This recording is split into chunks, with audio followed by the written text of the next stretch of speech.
Mysterious man Ganga और बाकी सब के सीरीज़ भी एपिसोड अपलोड होंगे एप्लीकेशन में। इस टाइम पे हम लोगों ने अपलोड कर दिए हैं ड्रैगन लॉर्ड के 5 एक्स्ट्रा एपिसोड पड़े होंगे, एक एक 2-2 घंटे के। और अभी करंटली हम लोग जा रहे हैं रुथलेस गर्जमाई के अपलोड करने आज और कल में, और कल शाम तक मैं उधर नहीं हूँ, कभी अपलोड कर दूँगा 5-6 एक्स्ट्रा एपिसोड। बाकी यूट्यूब पे आते रहेंगे ऐसे जैसे मैं दे रहा हूँ। बाकी सीरीज़ के भी यूट्यूब पे आएंगे। एक्स्ट्रा एपिसोड के लिए आपको मेरा ऐप डाउनलोड करना पड़ेगा, सागा सीरीज़ प्ले स्टोर से डाउनलोड कर लीजिए। ड्रैगन लॉर्ड के बाकी एपिसोड शाम तक आ जाएगा, एक अभी अपलोड कर दिया, बाकी एपिसोड शाम तक अपलोड हो जाएगा। और नई स्टोरीज़ के लिए भी लिंक प्रोवाइड सुन सकते हो आप लोग, डेली एपिसोड वहाँ पर आ रहा है। My fourth week husband link community tab में मिल जाएगी, कंप्लीट स्टोरी अपलोड होगी। लेकिन वायु जैसे ही ईवल एनर्जी निगल रहा था, उसने अपनी सुरक्षा को नज़रअंदाज कर दिया। उसी समय 4 मास्टर्स ने मिलकर उस पर हमला किया और उसका शरीर सीधे फट गया। उसका पूरा शरीर चिथड़ों में बिखर गया, बस उसका सिर डाक में लिपटा हुआ दूर जा गिरा। अचानक गड्ढे से निकली डाक वापस खींचने लगी और भारी लहरों की तरह नीचे गिरने लगी। वायु का सिर उसी ईवल एनर्जी में समा गया और गड्ढे में लौट गया। पल भर में वह सबकी आंखों से गायब हो गया। चारों मास्टर्स ने एक दूसरे की ओर देखा, उनके चेहरों पर चिंता और असहजता साफ दिखाई दे रही थी। वायु गड्ढे में गिरा, मरा या नहीं ये कोई नहीं जानता था। यदि यह कोई और होता तो वे निश्चिंत हो जाते, क्योंकि जिसे भी वोल्केनो पिट निगल लेता है वह वापस नहीं आता। लेकिन वायु पहले भी एक बार वहां गिरकर जीवित लौट आया था, इसलिए उन्हें कोई भरोसा नहीं था कि वह मर चुका है। उन्होंने निर्णय लिया, पहले बाकी लोगों को खत्म किया जाए, पहले इन तीनों को खत्म करो। उनमें से एक बोला, हाँ, वायु का केवल सिर बचा है, वह शायद ही बचे, पहले इन्हें खत्म करते हैं फिर विनय तय करेंगे। 4 मास्टर्स की नज़रें शिवम, योगेश और एक मिडिल एज्ड मैन पर टिक गईं। मिडिल एज्ड मैन घबरा गया और बोला, हम मिलकर लड़ सकते हैं। लेकिन मास्टर्स ने ठंडे स्वर में जवाब दिया, अब साथ आने की बात कर रहे हो, देर हो चुकी है, अब तुम्हें खत्म करेंगे। 2 मास्टर्स मिडिल एज्ड मैन पर टूट पड़े और बाकी 2 शिवम तथा योगेश की ओर झपटे। दोनों जोड़े आमने सामने भिड़ गए। शिवम और योगेश दहाड़ते हुए लड़े, कुछ ही पलों में दर्जनों चालें चल चुकी थीं। लेकिन सामने वाले PLS demons divine emperor realm के शीर्ष स्तर के थे। शिवम अपनी पूरी शक्ति झोंकने के बावजूद पीछे धकेला गया। योगेश भी लगातार पीछे हट रहा था। ये स्पष्ट था कि यहाँ उपस्थित प्रत्येक योद्धा असाधारण था। शिवम को पीछे होते देख उसका प्रतिद्वंद्वी लगातार उसके पीछे लगता गया। तभी शिवम चीखा और उसका शरीर तेज प्रकाश से भर गया। उसकी सभी सीक्रेट टेक्निक्स चरम पर पहुंच गईं। वॉर कैरेक्टर टैक्टिक 6 गुना शक्ति पर, ग्रेट विंड, ग्रेट फ्रैगमेंटेशन, सब कुछ अपनी सीमा पार कर गया। दोनों फिर भिड़े, लेकिन एक घातक तलवार ने शिवम की छाती छेद दी और वह खून उगलकर पीछे गिरा। इसके बावजूद शिवम की आंखें दृढ़ता से भरी रहीं। जीवन मृत्यु के दबाव ने उसके भीतर के संचित पोटेंशियल को जगा दिया। योगेश भी जोर से हंसा और मारो वो हा हा हा, वह भी ब्रेक थ्रू का मौका महसूस कर रहा था। अचानक एक भयानक चीख गूंजी। मिडिल एज्ड मन 2 मास्टर्स के हाथों मारा जा चुका था। अब वे दोनों भी शिवम और योगेश की ओर बढ़े। अब स्थिति 2 बनाम 1 की थी और खतरा और बड़ा हो गया। अगले ही पल एक स्वॉर्ड की ने शिवम के हृदय को भेद दिया। फिर एक भारी मुक्का उसके पेट में लगा और वह दूर जा गिरा। उसके शरीर के फटने की स्थिति बन गई, लेकिन शिवम की कोशिकाओं में संचित पोटेंशियल अचानक फट पड़ा और उसका शरीर तेजी से ठीक होने लगा।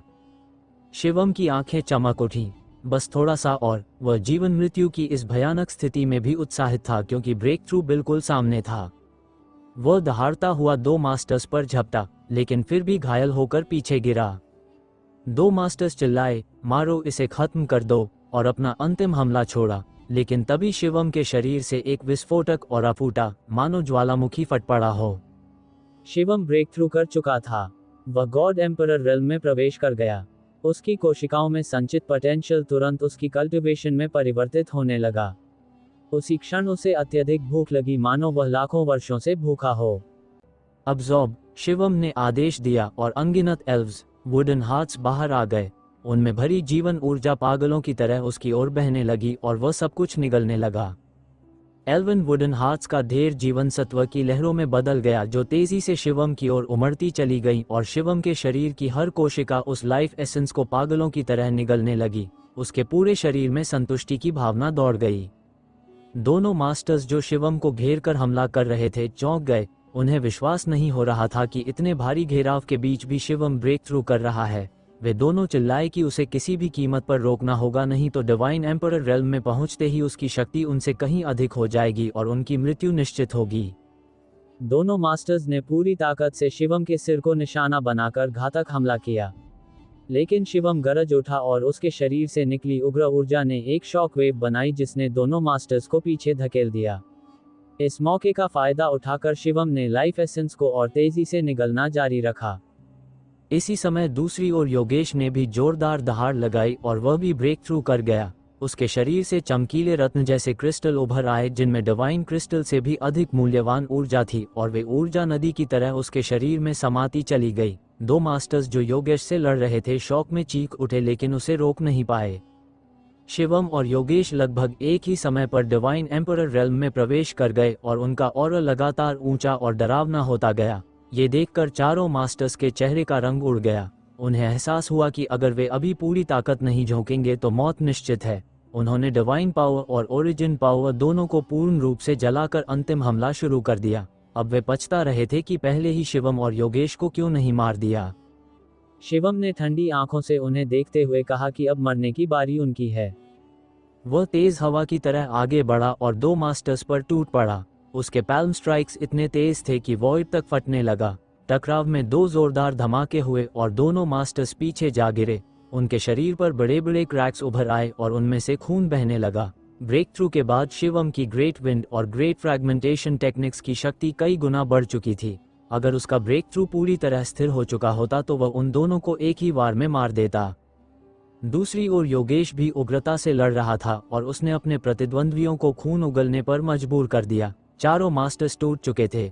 वे डर के मारे कांपने लगे और उनमें से एक ने शिवम से दया की भीख मांगी, यहाँ तक कि सहयोग का प्रस्ताव भी दिया, लेकिन शिवम ने हंसकर उसका मजाक उड़ाया। जब वे उन पर हावी थे तब उन्होंने कोई दया नहीं दिखाई। अब अचानक सहयोग की बात। शिवम ऐसे लोगों को कभी नहीं छोड़ता। दो मास्टर्स ने देखा कि अब बचने का कोई रास्ता नहीं बचा तो वे पागलों की तरह आखिरी बार हमला करने लगे, लेकिन डिवाइन एम्परर बनने के बाद शिवम उनके लिए बहुत ऊपर था। कुछ ही चालों में दोनों मास्टर्स की हड्डियां बुरी तरह टूट गईं और वे लगभग चिथड़े चिथड़े होने लगे। तभी उनमें से एक पूरी तरह पागल हो गया। उसका शरीर फूलने लगा, वह खुद को एक्सप्लोड करने वाला था। शिवम तेजी से पीछे हट गया। एक भयंकर धमाके के साथ वह मास्टर फट गया और उस ब्लास्ट ने चारों दिशाओं में विनाशकारी ऊर्जा फैला दी। यह विस्फोट इतना शक्तिशाली था कि उसने योगेश समेत कई लोगों को भारी चोट पहुंचाई। शिवम भी घायल हुआ, उसका सीना और पेट टूट गए, लेकिन उसकी रिकवरी अस्टॉनिशिंगली तेज थी और उसकी चोटें तुरंत भरने लगीं। दुर्भाग्य से वह मास्टर जिसने शिवम के साथ मिलकर हमला किया था ब्लास्ट के केंद्र में था और उसके शरीर का नाम निशान मिट गया। योगेश से लड़ रहे दो मास्टर्स थोड़े दूर होने के कारण पूरी तरह नहीं मरे, लेकिन गंभीर रूप से घायल हो गए। योगेश हल्का घायल हुआ पर लड़ने की क्षमता बरकरार रही। योगेश ने बिना हिचकिचाए अपनी 18 फाइट्स टेक्निक के साथ हमला किया और उन दोनों घायल मास्टर्स को एक ही क्षण में खत्म कर दिया। अब पूरे वोल्केनो डेमन माउंटेन की चोटी पर केवल दो ही जीवित बचे, शिवम और योगेश। योगेश हंसते हुए बोला कि अंत में सिर्फ वे दोनों ही बचे हैं और अब वो शिवम को कुचलकर इनविंसिबल किंग की पदवी प्राप्त करेगा और इस किंग्स रेल्म को तोड़ देगा। वह अभी भी क्रिस्टल ऊर्जा निगल रहा था और अपनी नई डिवाइन एम्परर शक्ति स्थिर कर रहा था। शिवम भी एल्व्स वुडन हाथ से लाइफ एसेंस खींचकर अपनी कल्टिवेशन को मजबूत कर रहा था। शिवम ने कहा, तुम्हारे शब्द बिल्कुल वही हैं जो मैं कहना चाहता था। तुम वास्तव में एक दुर्लभ प्रतिद्वंद्वी हो। मैं पूरी ताकत लगा दूंगा ताकि अपनी अजेय प्रतिष्ठा साबित कर सकूं। योगेश हंसा और बोला, हा, आत्मविश्वासी और शक्तिशाली, मुझे ऐसे ही लोग पसंद है, लेकिन चूंकि तुम मेरी हाथों मरने वाले हो और अब तक तुम्हारा नाम भी नहीं जानता, मैं देखना चाहता हूं कि ब्रह्मांड में तुम्हारे जैसे लोग कब पैदा होने लगे। शिवम ने हल्का सा विराम लेकर कहा, शुभम। योगेश चौंका, फिर पूछा, शुभम? कुछ समय पहले फ्लैम्बॉयंट यूथ और एल्वन प्रिंसेस रूपाली भी किसी शुभम को पुकार रहे थे, वो तुम हो? शिवम ने कहा, हाँ। योगेश ने कहा, तो वह तुम थे। लगता है सभी ने तुम्हें कम आंका है। ये कहकर दोनों चुप हो गए, पर उनका ऑरा लगातार उफनता गया जैसे दो विशाल लहरें बीच में टकराती हों। अचानक एक जोरदार धमाका हुआ और दोनों एक दूसरे की ओर तेजी से दौड़े। दोनों पियरलेस डीमंस फिर से भिड़ गए और अपनी शक्ति को चरम सीमा तक ले गए। योगेश चिल्लाया, 18 फाइट्स। शिवम ने गर्जना की, ग्रेट विंड ग्रेट फ्रैगमेंटेशन। उनकी घातक तकनीकें शून्य में भिड़ी और कुछ ही क्षणों में दर्जनों वार हुए। फिर दोनों एक साथ पीछे हटे और गड्ढे के दोनों ओर खड़े होकर एक दूसरे को घूरते रहे। अभी तक लड़ाई बराबरी पर थी। योगेश ने कहा, मैं सच में जानना चाहता हूं कि तुम कौन सी शक्ति इस्तेमाल कर रहे हो जो मेरी फाइटिंग होली पावर का मुकाबला कर रही है। शिवम ने जवाब दिया, अगर तुम मुझे हरा सके तो मैं खुद बता दूंगा। योगेश बोला, बहुत अच्छा, मुझे जल्द ही पता चल जाएगा। वह पूरी तरह आत्मविश्वास से भरा हुआ था। अब तक उसने अपने स्तर पर कभी किसी के सामने हार की कल्पना भी नहीं की थी। आज प्रतिद्वंद्वी मिला था, फिर भी वो खुद को अजेय मान रहा था। दोनों फिर से लड़ने ही वाले थे कि अचानक गड्ढे में भयंकर विस्फोट हुआ और ईवल एनर्जी का ज्वार ऊपर उठाया। उस धुएं में से एक आकृति प्रकट हुई। वो वायु था। पहले वह केवल एक सिर के साथ गड्ढे में गिरा था, पर अब उसका शरीर पूरी तरह से ठीक हो चुका था। उसका ऑरा अत्यंत भयानक था और वह घने ईवल एनर्जी में लिपटा था। उसके मुंह और नाक से सांप जैसे ईवल एनर्जी बाहर आ जा रहे थे। उसका रूप बेहद डरावना था। वायु गड्ढे के पास गिरा और तुरंत दहाड़ते हुए दोनों हाथों से हमला किया। उसकी हथेलियों से डाक की शक्ति निकली जो दो काले अजगर बनकर शिवम और योगेश की ओर झपटी। शिवम को भारी खतरे का एहसास हुआ। उसने पूरी ताकत से हथेली चलाई और अजगर के सिर से टकराई। भयानक धमाके के साथ शिवम पीछे धकेल दिया गया और उसके शरीर पर काला दुष्ट धुआं छाने लगा जो मानो उसके शरीर को भीतर से जला रहा हो। शिवम ने इंस्क्रिप्शन पावर के विस्फोट से उस काली ऊर्जा को झटक दिया। योगेश भी अजगर से टकराकर पीछे जा गिरा और उसकी हालत भी कमजोर थी। योगेश चिल्लाया, नहीं, वायु की स्थिति ठीक नहीं, वह पूरी तरह बदल चुका है। शिवम ने कहा, वह अब वायु नहीं है, वह जन्मजात यिन ईवल स्पिरिट द्वारा कब्जा कर लिया गया है। योगेश ने चौंक कर कहा, एक ईवल स्पिरिट ने उसे कब्जा कर लिया, इसलिए वह गड्ढे में जाकर भी जीवित लौट आया। अब वायु एक सामान्य जीव नहीं था बल्कि एक बुद्धिमान दुष्ट यिन स्पिरिट बन चुका था, इसलिए वोल्केनो पिट भी उसे मार नहीं सका। वायु पागलों की तरह चिल्लाते हुए शिवम और योगेश पर टूट पड़ा। उसने जितना ईवल एनर्जी निगल लिया था उसके कारण उसकी शक्ति डिवाइन एम्परर सप्रेशन के बावजूद भयावह स्तर तक पहुंच चुकी थी। उसके हर वार में आकाश काला पड़ जाता था। योगेश गर्जा, वह मेरा है, और वह बैंगनी डिवाइन लाइट में लिप्त कर पागलों की तरह वायु पर टूट पड़ा। उसने अपनी डिवाइन पावर से एक विशाल बैंगनी वॉरहैल्बर्ड बनाई और 18 फाइट्स पूरी शक्ति से चलाए। 18 फाइट्स फाइटिंग सेंट क्लैन की सबसे भयानक तकनीकों में से एक थी। यह उनकी ब्लडलाइन और होली बॉडी के साथ पूरी तरह मेल खाती थी। योगेश की शक्ति अपने चरम पर थी। शिवम ने भी कहा, वायु मेरा शिकार है, मैं उसे पहले से ही ढूंढ रहा हूँ। उसके शरीर के मिस्टिकल रून्स चमके और वह रहस्यमयी शक्ति के साथ वायु की ओर दौड़ा। तीनों की टक्कर से मैदान भयंकर गर्जना से भर गया। अगर किंग रेल्म की बाधा न होती तो ये लड़ाई पूरा ब्रह्मांड हिला देती। वायु बेहद डरावना और विचित्र हो चुका था। शिवम और योगेश दोनों मिलकर भी उसे सिर्फ थोड़ा दबा पा रहे थे। अकेले होते तो शायद दोनों ही हार जाते। शिवम ने मन ही मन बोन डेमन से पूछा, ये बुद्धिमान ईवल एनर्जी दरअसल है क्या? इतनी छोटी सी चीज वायु को इतना भयंकर कैसे बना सकती है और फॉरबिडन पावर तथा फाइटिंग होली पावर को कैसे रोक रही है? इसे समझ पाना कठिन था। शिवम ने एक और बात सोची, इन सभी से स्पिरिचुअल ईवल एनर्जी इकट्ठा कराने को क्यों कह रहा है? इसका मतलब ईवल एनर्जी में कोई बड़ा रहस्य छुपा है। इन भी स्पिरिचुअल और इकट्ठा कर रहा है। आखिर इस सब के पीछे कौन सा रहस्य छिपा है? शिवम ये सोच ही रहा था कि बोन डेमन की आवाज आई, तुम ठीक सोच रहे हो। यिन स्पिरिट जब उसमें बुद्धि जन्म ले लेती है तो वह साधारण नहीं रहता। ये संभव है कि इसका संबंध किसी अत्यंत भयावह स्थान से हो। शिवम ने पूछा, कौन सा भयावह स्थान? बोन डेमन बोला, डार्क यूनिवर्स। शिवम चकित था। Dark universe? यह क्या है? मैंने कभी ऐसा कुछ नहीं सुना। बोन डेमन बोला, जब तुम सुप्रीम रेल्म में पहुंचोगे तब खुद जान जाओगे। शायद खुद वहां तक पहुंच भी जाओ। अभी बताऊंगा तो तुम पूरी तरह समझ नहीं पाओगे। शिवम को जिज्ञासा रोकनी पड़ी और उसने वायु से लड़ाई जारी रखी।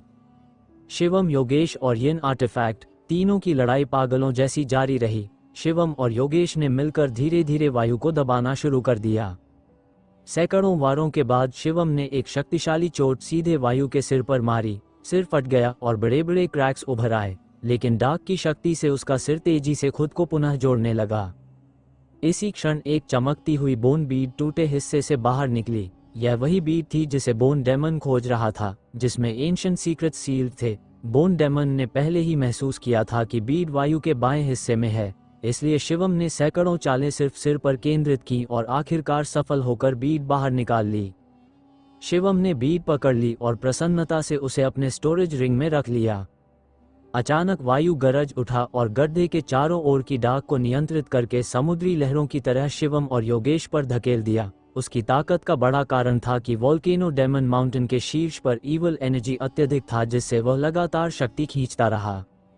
शिवम और योगेश ने अपनी घातक तकनीकें चलाकर ईवल एनर्जी की दीवार तोड़ी और वायु पर फिर से हमला किया। तीनों का युद्ध फिर भयंकर रूप में शुरू हो गया। कुछ ही पलों में 200 से अधिक चालें बदली जा चुकी थीं। तीनों के शरीर पर गहरी चोटें थीं, कहीं बैंगनी खून, कहीं लाल, कहीं काला। अचानक किंग्स रेल्म कांपने लगा। बाहर खड़े तमाम दर्शकों में हलचल मच गई।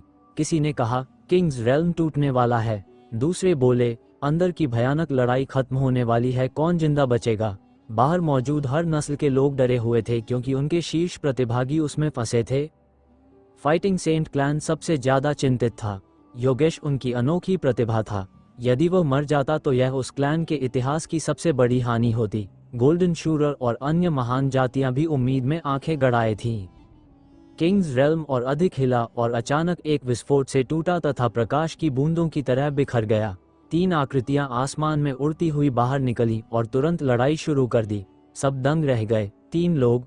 किंग्स रेल्म तो सिर्फ एक स्ट्रॉन्गेस्ट को बाहर आने देता है। प्रकाश हटते ही पहचान हो गई। योगेश, वायु और शिवम तीनों टूटे रेल्म से बाहर निकले थे। और सबसे भयावह बात, शिवम और योगेश दोनों डिवाइन एम्परर रेल्म में पहुंच चुके थे। पूरा ब्रह्मांड विस्मय में भर गया। शूरा समेत कई क्लैन्स चिल्लाए, हमारा प्रतिभाशाली बाहर नहीं आया, वह जरूर मर गया। अचानक वायु का ऑरा विस्फोटक रूप से बढ़ने लगा।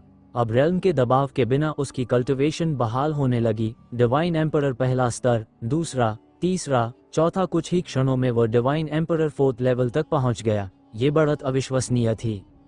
वायु पागलों की तरह गर्ज कर शिवम और योगेश को मारने आया, लेकिन योगेश ने चिल्लाकर कहा, अब किंग रेल्म नहीं है, मरने वाला तू है। उसके हाथ में एक टूटा हुआ पर्पल गोल्डन हैल्बर्ड प्रकट हुआ। उसकी एक धार गायब थी, लेकिन उससे निकलने वाली शक्ति इतनी भयावह थी कि उसके एक स्विंग से लहरें चीर दी गईं। यह उसका सबसे बड़ा ट्रम्प कार्ड था।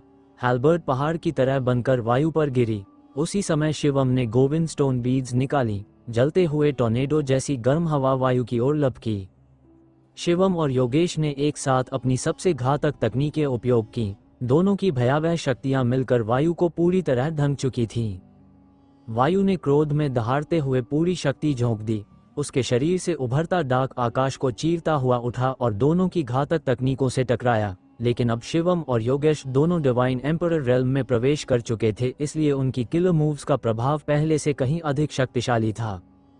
कई भयंकर टक्करों के बाद वायु का शरीर ईवल एनर्जी से भरा होने के बावजूद फटने लगा। तेज हवा जैसी शक्ति ने उसके शरीर को चीर दिया और फिर पर्पल गोल्डन हैल्बर्ड ने उस पर प्रहार करके लगभग उसके शरीर को 2 टुकड़ों में काट दिया। भयानक चोट के साथ वायु दूर जा गिरा। वायु ने दर्द से भरी दहाड़ लगाई। गड्ढे के चारों ओर मौजूद घना डाक तेजी से उसके शरीर में समा गया और उसकी चोटें हैरान करने वाली गति से भरने लगीं। वह लगातार गुर्राता रहा और उसकी आंखों में खून खराबे की पागल चमक दिखाई दे रही थी। उसने शिवम और योगेश दोनों को घूरते हुए कहा, तुम दोनों मर जाओ। अचानक वह मुड़ा और ईवल एनर्जी में बदलकर हवा में विलीन हो गया।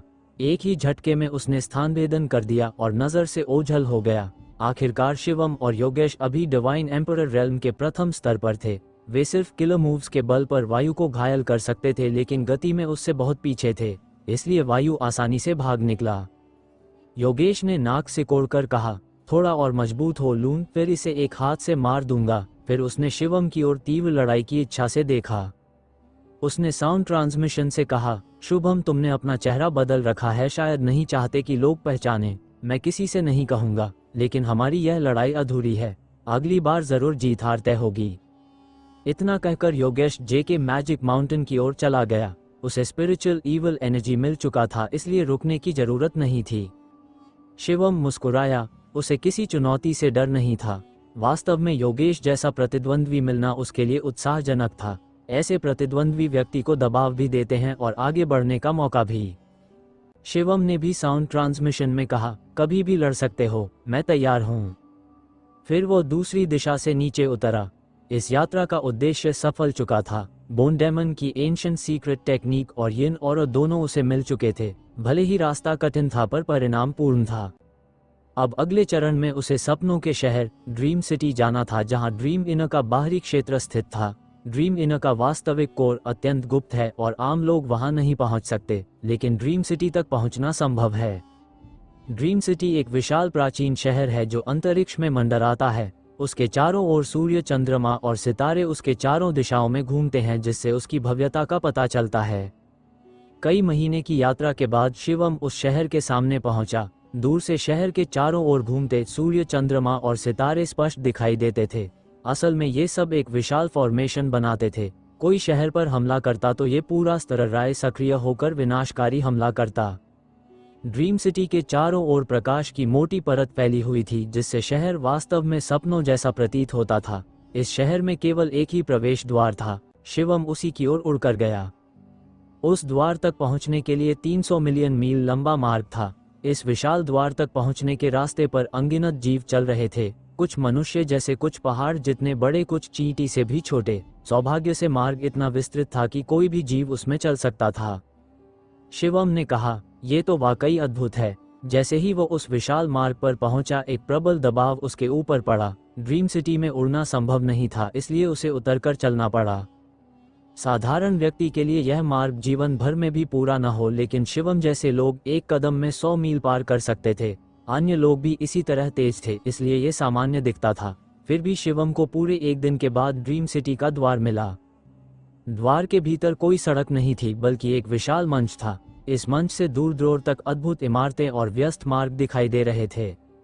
जैसे ही शिवम मंच पर पहुंचा, उसने आवाजें सुनी। शुयुए डोंगशन जाने वाली ड्रीम सेल केवल 10 एम्पर लेवल डिवाइन पिल्स। पहले ऑक्शन हाउस की dream sale 15 emperor level divine pills. जो लोग सोल्जर रजिस्ट्रेशन चाहते हैं वे रजिस्ट्रेशन ऑफिस जाएं। प्रति व्यक्ति 10 एम्पर ग्रेट शेंडन। मंच पर दर्जनों ड्रीम सेल्स हवा में तैर रही थीं। शिवम समझ गया कि ड्रीम सिटी इतना विशाल है कि पैदल चलने में बहुत समय लगेगा। ड्रीम सेल्स बहुत तेज चलती है, लेकिन कीमत बहुत महंगी है। शिवम एक ड्रीम सेल के पास पहुंचा। एक विशाल सफेद जेड एलिफेंट से एक दाढ़ी वाला आदमी बोला, भाई तुम बहुत बड़े हो, कृपया खुद को छोटा कर लो। एलिफेंट ने मानव रूप धारण किया और 10 डिवाइन पिल्स देकर जहाज पर चढ़ गया। फिर वही दाढ़ी वाला मिडिल एज पुरुष शिवम के पास आया और बोला, छोटे भाई, सोल्जर रजिस्ट्रेशन ऑफिस तक की यात्रा 10 एम्परर डिवाइन पिल्स। शिवम ने कॉइन्स दे दिए। उसने कई गॉड लेवल विशेषज्ञों को मारा था, इसलिए डिवाइन पिल्स की कमी नहीं थी। दाढ़ी वाले आदमी ने कहा, कृपया आइए और आपकी परीक्षा सफल हो, यही शुभकामना। शिवम ड्रीम सेल पर चढ़ गया और एक कोने में बैठकर आंखें बंद करके विश्राम करने लगा। करीब 2 घंटे बाद जहाज के संचालक ने पुकारा, प्रस्थान। सफेद तेज रोशनी उभरी और ड्रीम सेल भयंकर गति से आगे बढ़ गया, पैदल चलने से 100 गुना तेज। शिवम खड़ा होकर ड्रीम सेल के किनारे से शहर को देखने लगा। ड्रीम सेल हवा में तैर रहा था और उसके ऊपर से ड्रीम सिटी का दृश्य पूरी तरह साफ दिखाई दे रहा था। नीचे की सड़कें चौड़ी, व्यवस्थित और बेहद चहल पहल वाली थीं। आकाश में कोई भी उड़ नहीं रहा था, सिर्फ अन्य ड्रीम सेल्स पक्षियों की तरह उड़ते हुए शहर के एक हिस्से से दूसरे हिस्से में जाते दिख रहे थे।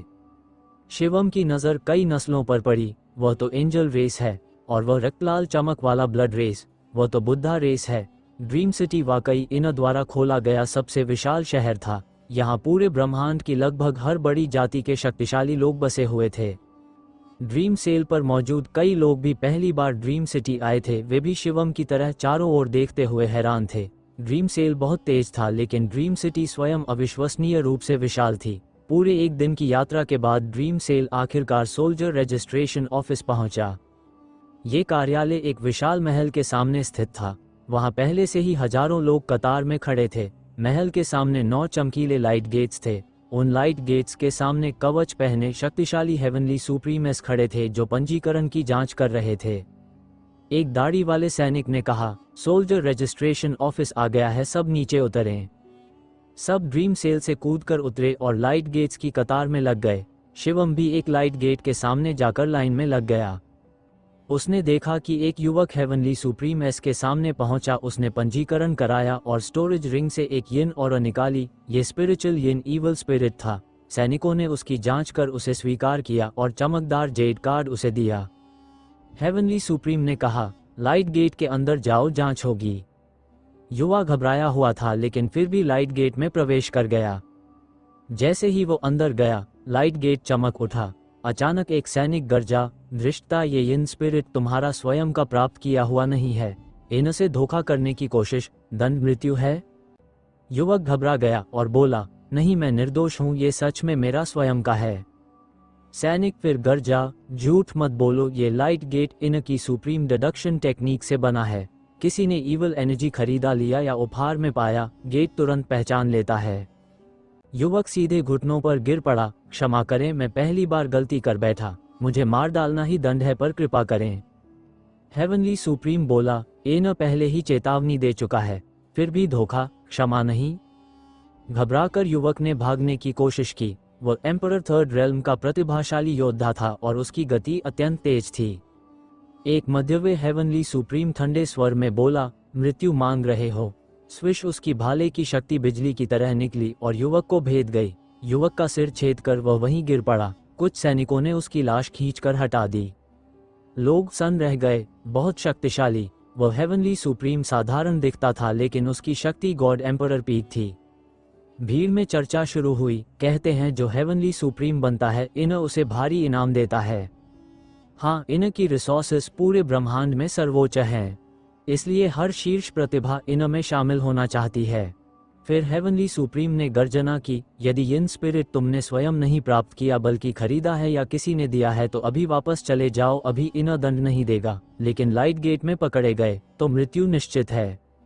लोग शांत रहे, कोई नहीं हटा।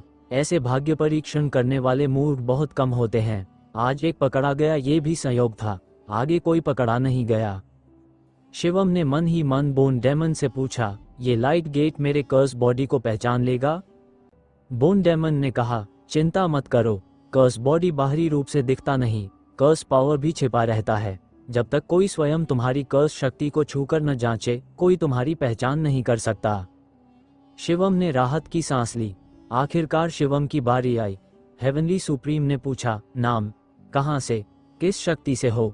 शिवम ने उत्तर दिया, Shubham, Galaxy sword school, sparkle star field group. ये सुनते ही आसपास के लोग चौंक गए। यह वही शुभम है। रूपाली की वजह से शिवम का नाम पूरे ब्रह्मांड में प्रसिद्ध हो चुका था। कई लोग चोरी छिपे शिवम को देख रहे थे, खासकर युवा जीनियस जिनकी आंखों में साफ दुश्मनी थी।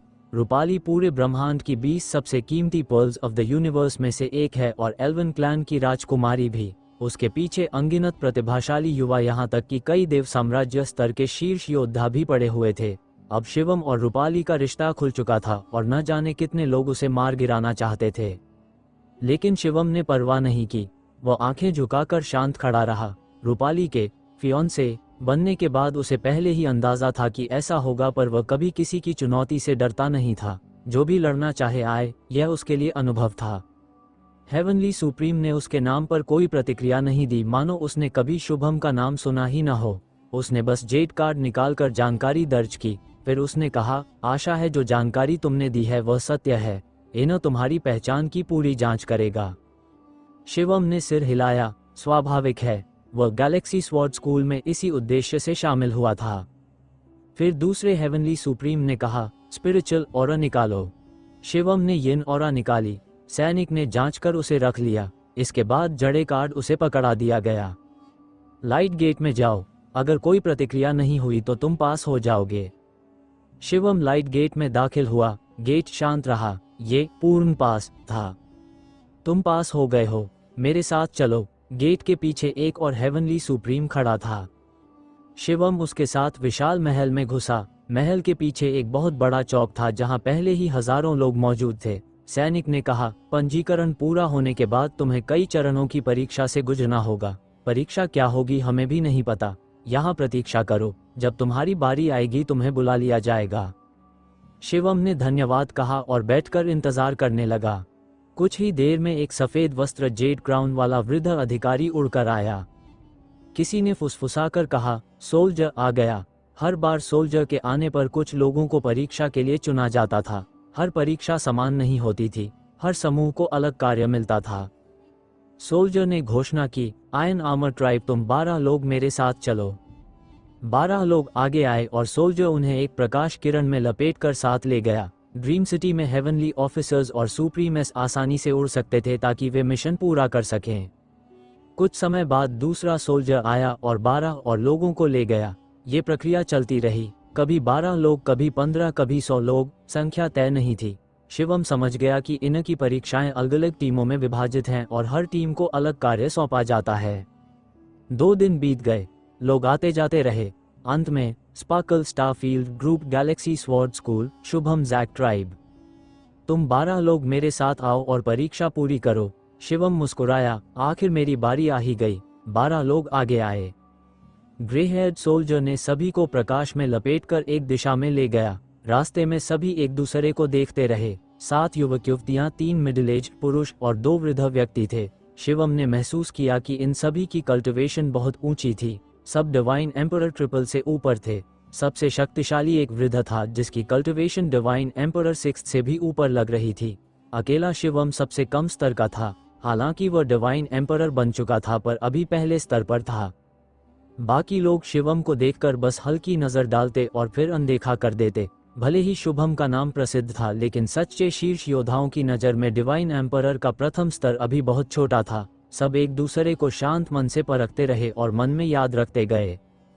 तभी वे एक वर्म होल पर पहुंचे और उसमें कदम रखते ही अगले पल वे एक जीवन संपन्न ग्रह पर पहुंचे। हेवनली ऑफिसर ने कहा, अब मैं तुम्हारा परीक्षण कार्य घोषित करता हूं। सब तुरंत गंभीर हो गए। यह इंटीग्रल स्टारफील्ड है। इस पूरे क्षेत्र पर 2 कॉस्मिक फोर्सेस शासन करती हैं, टाइगर्स सेक्ट और स्काई पवेलियन। लेकिन इन्होंने जांच में पाया है कि टाइगर्स सेक्ट गुप्त रूप से इन का अनादर करता है और विद्रोही शक्तियों से संबंध रखता है। इसलिए तुम्हारा कार्य है स्काई पवेलियन की सहायता करना और टाइगर्स सेक्ट को नष्ट कर देना। सभी के दिल धक से रह गए। उनका कार्य एक शक्तिशाली कॉस्मिक लेवल सेक्ट को खत्म करना था। और कारण, इनका अनादर और रेबेलियस पीपल से संबंध। ब्रह्मांड में इनकी सर्वोच्च सत्ता के बाद रेबेलियस पीपल कैसे हो सकते हैं? शिवम की आंखों में चमक आई। उसे पहले से पता था कि इनके दुश्मन मौजूद हैं, जैसे life soul heaven cod dragon clan, Anuradha के पूर्व जन्म का बासु फैमिली, आलिया आदि। क्या टाइगर्स सेक्ट उन्हीं से जुड़ा है? एक वृद्ध ने पूछा। सोल्जर, वरिष्ठ टाइगर्स सेक्ट की शक्ति क्या है? हेवनली ऑफिसर बोला, उनका sect master God emperor 9th level का है और उसके बाद दर्जनों गॉड एम्परर 8th लेवल के एक्सपर्ट्स हैं। सोल्जर की बात सुनकर सभी के चेहरों का रंग बदल गया। गॉड एम्परर 9 हैवी का पावर हाउस और गॉड एम्परर 8 हैवी के दर्जन से भी ज्यादा। कई लोग सिहर कर बोल उठे। बाकियों के चेहरे भी खराब हो गए। इतनी शक्ति वाले दुश्मन के सामने उनकी टीम बहुत कमजोर थी। सिर्फ शिवम ही पहले की तरह शांत रहा। सोल्जर बोला, तुम्हें फ्लाइंग स्टार सेक्ट को अकेले नष्ट नहीं करना है, तुम्हें स्काई पवेलियन की मदद करनी है। स्काई पवेलियन की शक्ति फ्लाइंग स्टार सेक्ट से बहुत कम नहीं है। उनके पास भी शीर्ष शक्तिशाली मौजूद हैं। सबने राहत की सांस ली। अगर स्काई पवेलियन में भी गॉड एम्परर 9th लेवल का योद्धा है तो काम आसान होगा। फिर सोल्जर ने कहा, तुम्हें 1 वर्ष का समय दिया जाता है। 1 वर्ष के भीतर इस मिशन को पूरा करना अनिवार्य है। और याद रहे, 12 में से केवल 2 लोग ही परीक्षा पास करेंगे। सबसे अधिक योगदान और सर्वश्रेष्ठ प्रदर्शन करने वाले 2 लोग ही चुने जाएंगे, बाकी सभी असफल माने जाएंगे। ये सुनते ही 12 लोगों के चेहरों पर तनाव छा गया। उन्हें न सिर्फ फ्लाइंग स्टार सेक्ट को हराना था बल्कि एक दूसरे से भी प्रतिस्पर्धा करनी थी। कुछ लोगों की आंखों में तो सीधा मार डालने वाला इरादा भी चमक गया। सोल्जर बोला, अब मैं तुम्हें स्काई पवेलियन ले चलता हूँ। वह 12 को साथ लेकर शून्य फाड़ता हुआ निकल गया। उसकी शक्ति डिवाइन एम्परर से भी ऊपर महसूस हो रही थी। कुछ ही देर में वे एक विशाल ग्रह पर पहुंचे। ग्रह पर उतरते ही एक बड़ा समूह उड़कर उनका स्वागत करने आया। इनके दूतों का स्वागत है। उनका नेतृत्व एक मध्यवयी व्यक्ति कर रहा था। वह स्काई पवेलियन का प्रमुख था और गॉड एम्परर 9th लेवल का शक्तिशाली भी। लेकिन सोल्जर के सामने वो पूर्ण रूप से विनम्र और आज्ञाकारी दिख रहा था। सोल्जर ने कहा, ये 12 लोग तुम्हारी मदद करने आए हैं। फ्लाइंग स्टार सेक्ट का नाश कर दो। पेट्रियार्क यून युगे ने आदरपूर्वक कहा, जी। सोल्जर शून्य में एक कदम रखकर गायब हो गया।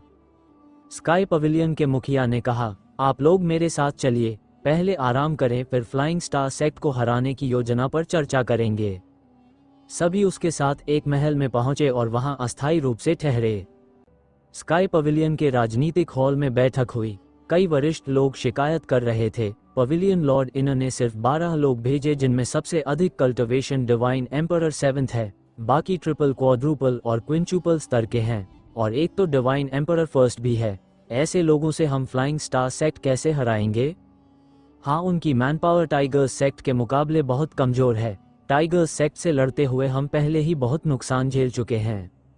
लेकिन पवेलियन लॉर्ड ने हाथ उठाकर सबको शांत किया। इन लोगों को कम मत समझो, अभी इनर हेवनली सुप्रीम रिक्रूटमेंट कर रहा है। ये 12 लोग इनर में भर्ती होने की परीक्षा दे रहे हैं। जो भी परीक्षा देने आता है कमजोर नहीं होता। उसने आगे कहा, इनर किसी को व्यर्थ नहीं भेजता। इनमें से कोई न कोई अवश्य टाइगर्स सेक्ट को दहा सकता है, इसलिए 12 को हल्के में मत लो। सबने सहमति में सिर हिलाया। स्काई पवेलियन में ठहरने के बाद शिवम ने पहले कुछ मैजिक सोल्जर्स निकालकर गेंद को खाने के लिए दिए। क्यू की भूख बहुत बड़ी थी, उसे समय समय पर मैजिक सोल्जर्स और हाई ग्रेड मेटल्स खाना ही पड़ते। उसके बाद शिवम ने बैठकर ध्यान किया। डिवाइन एम्परर बनने के बाद उसे अपनी शक्ति स्थिर करनी थी। एक दिन बीत गया। अगले दिन उन्हें फिर बुलाया गया। पवेलियन लॉर्ड बोला, स्काई पवेलियन और टाइगर्स सेक्ट दोनों समान शक्ति के हैं। उच्च स्तरीय पावर में हम थोड़ा कमजोर हैं, पर तुम्हारी सहायता से हम जल्द ही टाइगर्स सेक्ट को गिरा देंगे। सबने औपचारिक सिर हिलाए। फिर उसने कहा, मुख्य युद्ध क्षेत्र इंटीग्रल कॉन्टिनेंट है जो शून्य में तैरता है, पर अभी अंतिम युद्ध का समय नहीं है। पहले हमें टाइगर्स सेक्ट के कुछ महत्वपूर्ण ग्रह कब्जे में लेने होंगे। वहां वर्म होल्स हैं, इन्हें कब्जा करते ही टाइगर्स सेक्ट की मोबिलिटी खत्म हो जाएगी। 12 लोगों में से एक वृद्ध बोला, पवेलियन लॉर्ड योजना बताइए। पवेलियन लॉर्ड ने कहा, हम तुम्हें 6 समूहों में बांटते हैं। हर समूह को एक एक ग्रह पर भेजा जाएगा। वहां स्काई पवेलियन की सेना के साथ मिलकर उन ग्रहों को कब्जा करना है। सबने स्वीकार किया। शिवम को एक नीले वस्त्र वाले युवक के साथ समूह में रखा गया। वह युवक उसे तुच्छ निगाह से देख रहा था। उसके लिए शिवम एक कंपेटिटर था, पर कल्टीवेशन में उससे बहुत छोटा। युवक का नाम वंश था, JKNG ट्राइब का, जिसकी रैंक एंशंट वंश सूची में 137 थी। वंश अपनी जाति का शीर्ष प्रतिभाशाली था, जो डिवाइन रेल्म में क्रॉस लेवल युद्ध कर सकता था।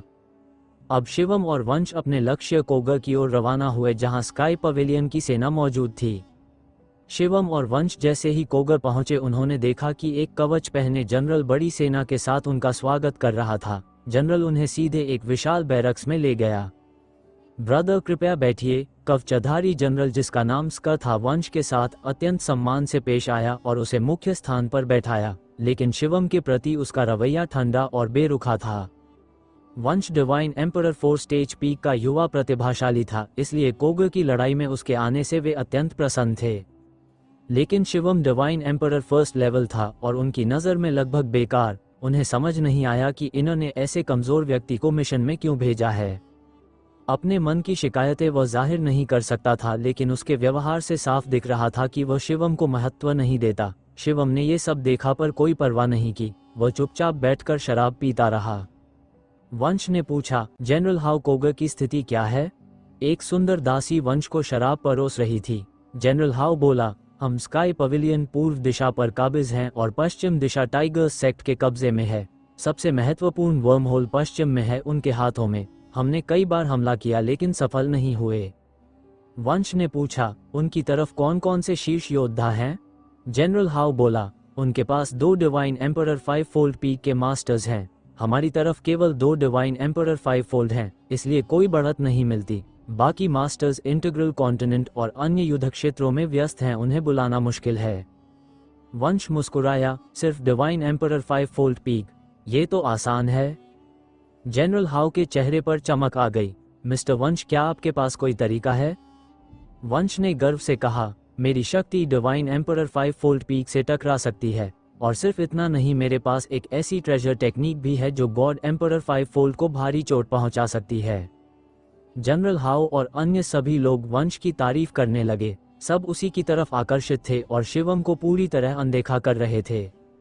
जनरल हाउ बोला, हमें पेट्रियार्क से आदेश मिलते ही हमला करना होगा। एक बार आदेश मिला, कोगा हमारा होगा। बैठक समाप्त हो गई। शिवम पूरे समय चुप रहा, सिर्फ शराब का आनंद लिया। उसकी शांत प्रकृति देखकर स्कर और भी सोचने लगा कि शिवम कमजोर और महत्वहीन है। अपने निवास पर लौटकर शिवम ने एक बोन बीड निकाली, वही जिसमें बोन डेमन की एंशिएंट सीक्रेट टेक्निक्स सील थी। अब उसके पास समय था, इसलिए उसने इसे खोलने का निर्णय लिया। बोन डेमन की विधि अनुसार उसने बीड पर विशेष रून्स डाले। बीड चमक उठा और उसके भीतर से सैकड़ों जेड रून्स बाहर निकले, अधिकतर काले, और उनमें से एक चमकदार ब्लैक गोल्ड रून भी था। शिवम ने ब्लैक गोल्ड रून उठाया और उसे पढ़ा। 3000 एंशिएंट मिस्टरीज में से एक, ग्रेट डेमन स्वॉर्ड आर्ट। यह एक शक्तिशाली अटैकिंग टेक्निक थी, पर शिवम के पास पहले से ग्रेट फ्रैगमेंटेशन और ग्रेट विंड मौजूद थे, इसलिए यह उतना बड़ा लाभ नहीं था। फिर भी उसने इसे सीखने के लिए याद कर लिया। बाकी सीक्रेट टेक्निक्स भी उसने पढ़ी, 300 से ज़्यादा मिस्टरीज। ये सब उसके लिए बिल्कुल नई थी, इसलिए वह बेहद प्रसन्न हुआ। उसने कुछ एल्फ वुडन हार्ट्स लेकर अब्जॉर्ब किए और अपनी कल्टिवेशन स्थिर की। देखते देखते 1 महीना बीत गया। उसका डिवाइन एम्परर रेल्म अब पूरी तरह स्थिर हो चुका था। पहली ब्रेक थ्रू की तुलना में मेरी शक्ति 50% बढ़ चुकी है। शिवम मुस्कुराया। अब वह आश्वस्त था कि वायु जैसा दुश्मन भी अकेले उससे नहीं जीत पाएगा। लेकिन तभी एसके का संदेश आया, हमला शुरू करने का समय आ गया था। शिवम अपनी टेक्निक्स बाद में सीखने का निश्चय कर वंश के साथ वापस सेना में पहुंच गया। इस बार इनर के एमिसरी हमारे साथ हैं। फ्लाइंग स्टार सेक्ट को नष्ट करना निश्चित है। अब चलो कोगर जीत लेते हैं। जनरल हाउ गर्जा। 100,000 सैनिकों ने एक साथ गर्जना की, विजय। फिर सब रेनबोस की तरह उड़ते हुए पश्चिम दिशा में बढ़ चले। वेस्ट कोगर पहुंचने पर सामने चकाचौंध डिवाइन लाइट चमकती दिखी। वहीं पूरी टाइगर सेक्ट की विशाल सेना युद्ध के लिए तैयार खड़ी थी। उन्हें पहले ही पता लग चुका था कि स्काई पवेलियन हमला करने वाला है, इसलिए उन्होंने पहले ही रक्षा पंक्ति बना ली थी। टाइगर सेक्ट की सेना सुव्यवस्थित पंक्तियों में खड़ी थी, अत्यंत विशाल और जबरदस्त दबदबे से भरी हुई। संख्या कम से कम 1 लाख से अधिक थी।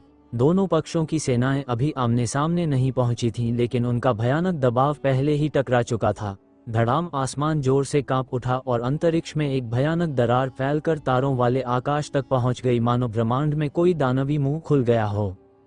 मारो फ्लाइंग स्टार सेक्ट को नष्ट कर, 2 ब्रदर जोर से चिल्लाया और सबसे आगे बढ़ते हुए पाइथन की सेना की ओर दौड़ पड़ा। मारो स्काई पवेलियन की सेना भी एक साथ दहाड़ उठी और फ्लाइंग स्टार सेक्ट की सेना की ओर हमला बोल दिया। तरह तरह की जादुई रोशनी चमकी, शक्तिशाली हथियार उड़ने लगे और अंत में वे एक भयंकर आक्रमण शक्ति में बदलकर फ्लाइंग स्टार सेक्ट की सेना पर टूट पड़े। हालांकि पाइथन की सेना ने भी अनेक प्रकार के हमले छोड़े जो स्काई पवेलियन के हमलों से टकरा गए। लगातार धमाकों के बीच दोनों सेनाओं की दूरी तेजी से घटती चली गई और वे आपस में भिड़ गईं। पल भर में ही चीख पुकार गूंज उठी और टकराते ही सैकड़ों सैनिक मारे गए। आसमान लहूलुहान हो गया। मारो एक तेज, बेहद पैना और चमकीला लंबा नारा गूंजा। देखा गया कि वंश चमकदार दैवीय प्रकाश में लिपट उठा और उसके सामने 3 तलवारें हवा में तैर रही थीं। ये तीनों दैवी तलवारें बाज के पंखों जैसी दिखती थीं। वास्तव में वे सचमुच स्काई ईगल के गिरे हुए पंखों से बनी थीं और बेहद तेज धार वाली थीं। वंश का दिव्य प्रकाश तीनों तलवारों को नियंत्रित करते हुए चारों दिशाओं में काटने लगा। हर बार तलवार चमकती तो कई लोग या तो भेद दिए जाते या बीच से 2 भागों में कट जाते। वंश जैसे ही आगे बढ़ा, उसने फ्लाइंग स्टार सेक्ट के दर्जनों मास्टर्स को मार गिराया। चाहे वे डिवाइन एम्परर स्तर के नीचे हों या डिवाइन एम्परर के पहले, दूसरे या तीसरे चरण के हों, कोई भी उसके सामने टिक नहीं पाया। उसका प्रदर्शन इतना चमकदार था कि स्वाभाविक रूप से टाइगर सेक्ट के शक्तिशाली योद्धाओं की नज़र उस पर पड़ गई। लड़के मर जा। पाइथन का डिवाइन एम्परर रेल्म का 4था चरण वाला मास्टर वंश पर टूट पड़ा। उसका पूरा शरीर तारों की रोशनी में ढका था और उसके हाथ की लहर में तारों की रोशनी युद्ध तलवार बनकर आसमान से गिरती हुई वंश के सिर को भेदने चली।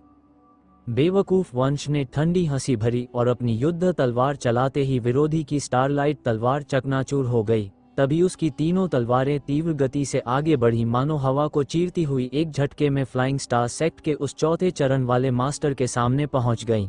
पाइथन का वह मास्टर भयभीत हो गया और जल्दी जल्दी विभिन्न शक्तियां इस्तेमाल कर बचाव करने लगा, लेकिन सब बेकार गया।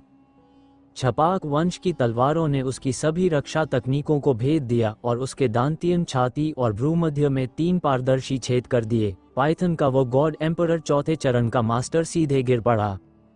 अविश्वसनीय। आसपास के स्काई पवेलियन के लोगों ने वंश की शक्ति देखकर जोश से चिल्लाना शुरू कर दिया।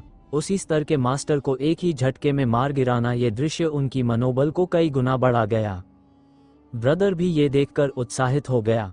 वंश की लड़ाई की क्षमता वाकई भयावह थी। वह स्तरों को पार करके लड़ सकता था, इसमें कोई संदेह नहीं।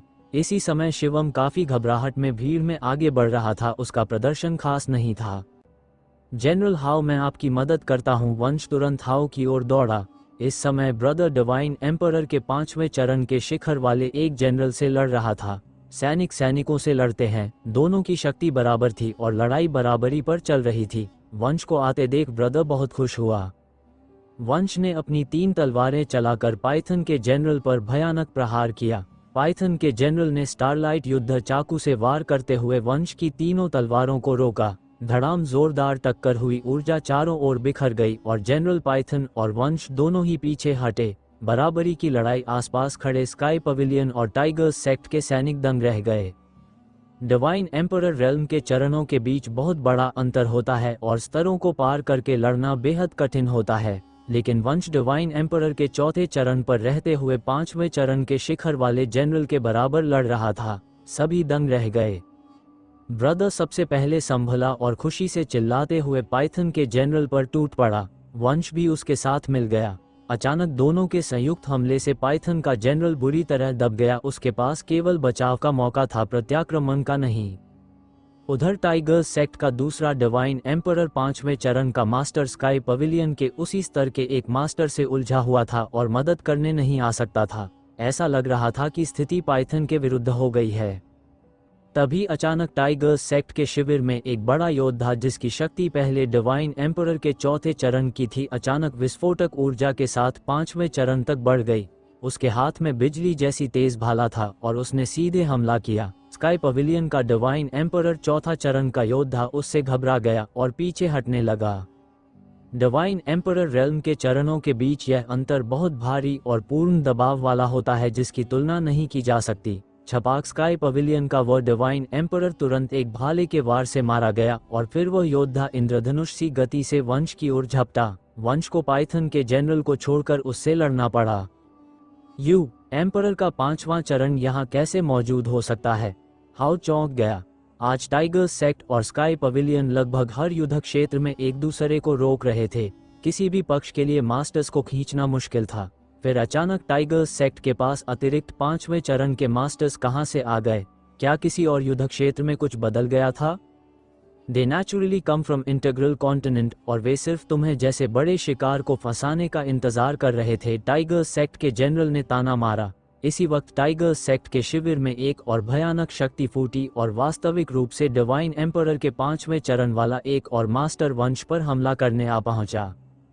सब खत्म। स्काई पवेलियन की सेना के चेहरों पर डर उतर आया। दूसरे पक्ष ने इतने सारे छिपे हुए मास्टर्स रखे थे, उनकी अपेक्षा से 2 अतिरिक्त 5वें चरण के मास्टर्स। ऐसी शक्ति युद्ध का रुख पूरी तरह बदलने के लिए काफी थी। क्या स्काई पवेलियन हारने वाला है? बेवकूफ, वंश ने ठंडी आवाज में कहा। उसकी आंखों में आइस जैसी चमक थी। उसके हाथ में 2 काले गोल मोती प्रकट हुए, जिनके भीतर बिजली चमक रही थी। मैं इन्हें इस्तेमाल नहीं करना चाहता था, पर चूंकि तुम मौत ढूंढ रहे हो तो अब इसका स्वाद चखो, वंश ने कहा और दोनों मोती फेंक दिए। धमाका, दोनों मोती फट पड़े और अंदर से असीम बिजली फूट पड़ी, जिसने डिवाइन एम्परर 5वें चरण के दोनों मास्टर्स को ढंक लिया। आसपास मौजूद कुछ और मास्टर्स भी उस बिजली में घिर गए और बिना चीखे ही राख बन गए। जब बिजली का तूफान शांत हुआ, टाइगर्स सेक्ट के दोनों डिवाइन एम्परर 5वें चरण वाले मास्टर्स पीछे हटते दिखाई दिए। उनके कपड़े फटे हुए थे और सांसें बेहद कमजोर, वे गंभीर रूप से घायल हो चुके थे। ये देख हाओ और बाकी स्काई पवेलियन के लोग खुशी से उछल पड़े। वंश ने पहले कहा था कि उसके पास ऐसा तरीका है जिससे डिवाइन एम्परर 5वें चरण के मास्टर को भी गंभीर रूप से घायल किया जा सकता है, और यह बिल्कुल सच था। किल 2 डिवाइन एम्परर 5वें चरण के मास्टर्स को घायल करने के बाद वंश ने जोर से चिल्लाया और तलवार की रोशनी से हमला करते हुए उन दोनों को मार डाला। उनकी तलवार की चमक ने 2 और 5 एम्परर मास्टर्स को चीरकर खत्म कर दिया। हेल्प! 5वें चरण के दोनों मास्टर्स डर के मारे चीख उठे। No one can save you, Vansh ने ठंडी हंसी के साथ कहा। बॉय यू आर डेड वंश के शब्द खत्म ही हुए थे कि फ्लाइंग स्टार सेक्ट के भीतर से एक भयानक गर्जना उठी और तुरंत ही कुछ डरावनी शक्तियां ऊपर उठीं। कुल 3 शक्तियां बेहद भयानक, वे एक साथ आकाश को चीरते हुए वंश पर टूट पड़ीं। दिस इज सिक्स्थ एम्परर वंश इतना चौंक गया कि उसने तुरंत अपनी 3 एक्सकैलिबर्स उड़ाई और उन 3 डिवाइन लाइट्स से टकरा दी। 3 जोरदार धमाके हुए। हालांकि तीनों डिवाइन लाइट्स रोकी गईं, लेकिन वंश की तीनों तलवारें मंद पड़ गईं और दूर उड़कर न जाने कहां गिर गईं।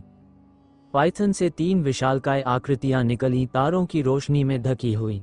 God emperor sixth realm how भयभीत होकर चिल्लाया। दुश्मन के शिविर में सिर्फ डिवाइन एम्परर 5वें चरण के मास्टर्स ही नहीं थे, बल्कि 3 छिपे हुए divine emperor sixth realm masters भी मौजूद थे। सब खत्म। अब स्काई पवेलियन की आखिरी उम्मीद केवल वंश पर ही थी कि वह कोई चमत्कार कर दे, वरना उनकी पूरी सेना खतरे में थी। 3 डिवाइन एम्परर 6 फोल्ड मास्टर्स को अपनी ओर आते देख वंश का चेहरा भी बिगड़ गया। उसने दांत पीसे और स्टोरेज रिंग से 5 काले गोल मोती निकाले। ये 7 गोल्डन थंडरबॉल्स में से अंतिम 5 थे। उसने सबके सब बाहर निकाल लिए। उम्मीद थी कि शायद ये डिवाइन एम्परर 6 फोल्ड को भी गंभीर रूप से घायल कर दें। उसने हाथ घुमाकर वे 5 मोती फेंक दिए। 5 लगातार धमाके हुए और गोल्डन थंडरबॉल्स फट पड़े।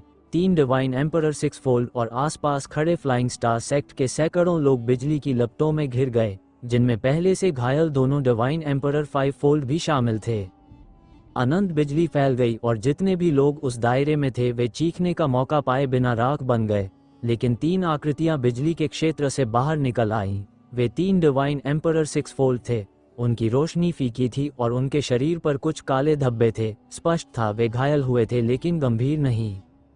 गोल्डन थंडरबॉल जहां डिवाइन एम्परर 5 फोल्ड को गंभीर घायल कर देता था, वहां डिवाइन एम्परर 6 फोल्ड पर उतना असर नहीं कर पाया। लेकिन फ्लाइंग स्टार सेक्ट के बाकी सभी लोग, जिनमें डिवाइन एम्परर 5 फोल्ड शामिल थे, सब मारे जा चुके थे। ये देखकर तीनों डिवाइन एम्परर 6 फोल्ड भड़क उठे। Kill that kid must die kill. तीनों डिवाइन एम्परर 6 फोल्ड गुस्से में वंश की ओर टूट पड़े। वंश का चेहरा डर से सफेद पड़ गया और वह उल्टे पांव भागने लगा। उसकी शक्ति 5वें चरण वाले को टक्कर देने भर की थी, लेकिन डिवाइन एम्परर 6th रेल्म तो उसे एक झटके में मार सकते थे, वह भी 3-3। उसने अपने पीछे पंख उगाए और पूरी ताकत से भागा, लेकिन उसकी गति डिवाइन एम्परर 6 फोल्ड जितनी नहीं थी और वे धीरे धीरे उसके करीब आ रहे थे। स्टॉप, मैं आदेश देता हूं, उन्हें रोको। वंश स्काई पवेलियन की सेना में घुसा और उन सैनिकों पर चिल्लाया, लेकिन स्काई पवेलियन के सैनिक डिवाइन एम्परर 6 फोल्ड को रोकने की सोच भी नहीं सकते थे। ये तो आत्महत्या होती। इसलिए वे सब उससे दूर हटने लगे। डैम, वंश गुस्से से भर उठा। उसकी बाहें 2 ईगल क्लॉस में बदल गईं और उसने दूर से ही स्काई पवेलियन के कई लोगों को पकड़कर उठाया और उन्हें पाइथन के 3 डिवाइन एम्परर 6 फोल्ड की ओर फेंक दिया, ताकि दुश्मन थोड़ा रुक जाए और उसे भागने का मौका मिल जाए। फेंके गए लोग चीखते हुए उड़कर गए और तुरंत ही 3 मास्टर्स के हमलों से चूर चूर हो गए। वंश लगातार स्काई पवेलियन के अपने ही लोगों को पकड़कर फेंकता रहा। चंद पलों में ही सैकड़ों लोग उसकी वजह से मारे गए। यह क्या कर रहा है? स्कर और बाकी लोग घृणा से भर उठे। वंश की सारी इज्जत खत्म हो गई। अपने प्राण बचाने के लिए अपने साथियों की बलि दे देना, ये घृणित और नीच था। अब उनके मन में वंश के लिए कोई सम्मान नहीं बचा था, सिर्फ नफरत। वंश जहां जाता वहां स्काई पवेलियन में कोई नहीं रुकता था, लेकिन एक व्यक्ति नहीं भागा, शिवम। शिवम चुपचाप सेना के साथ लड़ रहा था, बिना किसी दिखावे के। वह दिखावा करने वाला आदमी नहीं था। उसे वंश जैसे लोगों की तरह आगे आने का शौक नहीं था। इसी समय वंश उसके पास पहुंचा। उसकी आंखों में पागलपन था। बॉय, आगे आकर उन्हें रोक, मर भी जाओ तो भी मुझे रास्ता दो। वह दहाड़ा और उसकी पंजनुमा हथेलियां शिवम के कंधे पर रखकर उसे उठाकर फेंकने लगा। लेकिन शिवम हिला भी नहीं। वंश को ऐसा लगा मानो उसने किसी ग्रह को पकड़ लिया हो। उसका पूरा हाथ दर्द से कांप उठा। फक में बॉय, वंश पूरी ताकत से चीखा और शिवम को फेंकने की कोशिश की, लेकिन शिवम फिर भी जरा भी नहीं हिला। वंश हैरान रह गया। वह शिवम को अविश्वास भरी नजर से देखता रह गया। शिवम उसे ठंडी आंखों से देख रहा था। You don't come to provoke me, मैं तो तुम्हें नजरअंदाज कर ही देता, लेकिन तुम ही सिर पर सवार हो रहे हो। अब इसका नतीजा भुगतो। शिवम ने शांत स्वर में कहा और अपना हाथ उठाकर वंश के चेहरे पर रखा। एक हल्के से झटके में वंश का पूरा शरीर पीछे उड़ गया और सीधे टाइगर्स सेक्ट के 3 डिवाइन एम्परर 6 फोल्ड की ओर जा गिरा। वंश डर में चिल्लाता रहा। उसने खुद को संभालने की कोशिश की, लेकिन शिवम का धक्का इतना शक्तिशाली था कि उसका शरीर रुका ही नहीं। किल 3 डिवाइन एम्परर 6 फोल्ड पहले ही वहां पहुंच चुके थे। तीनों हमले वंश पर गिरे और वह एक चीख के साथ पूरी तरह नष्ट हो गया।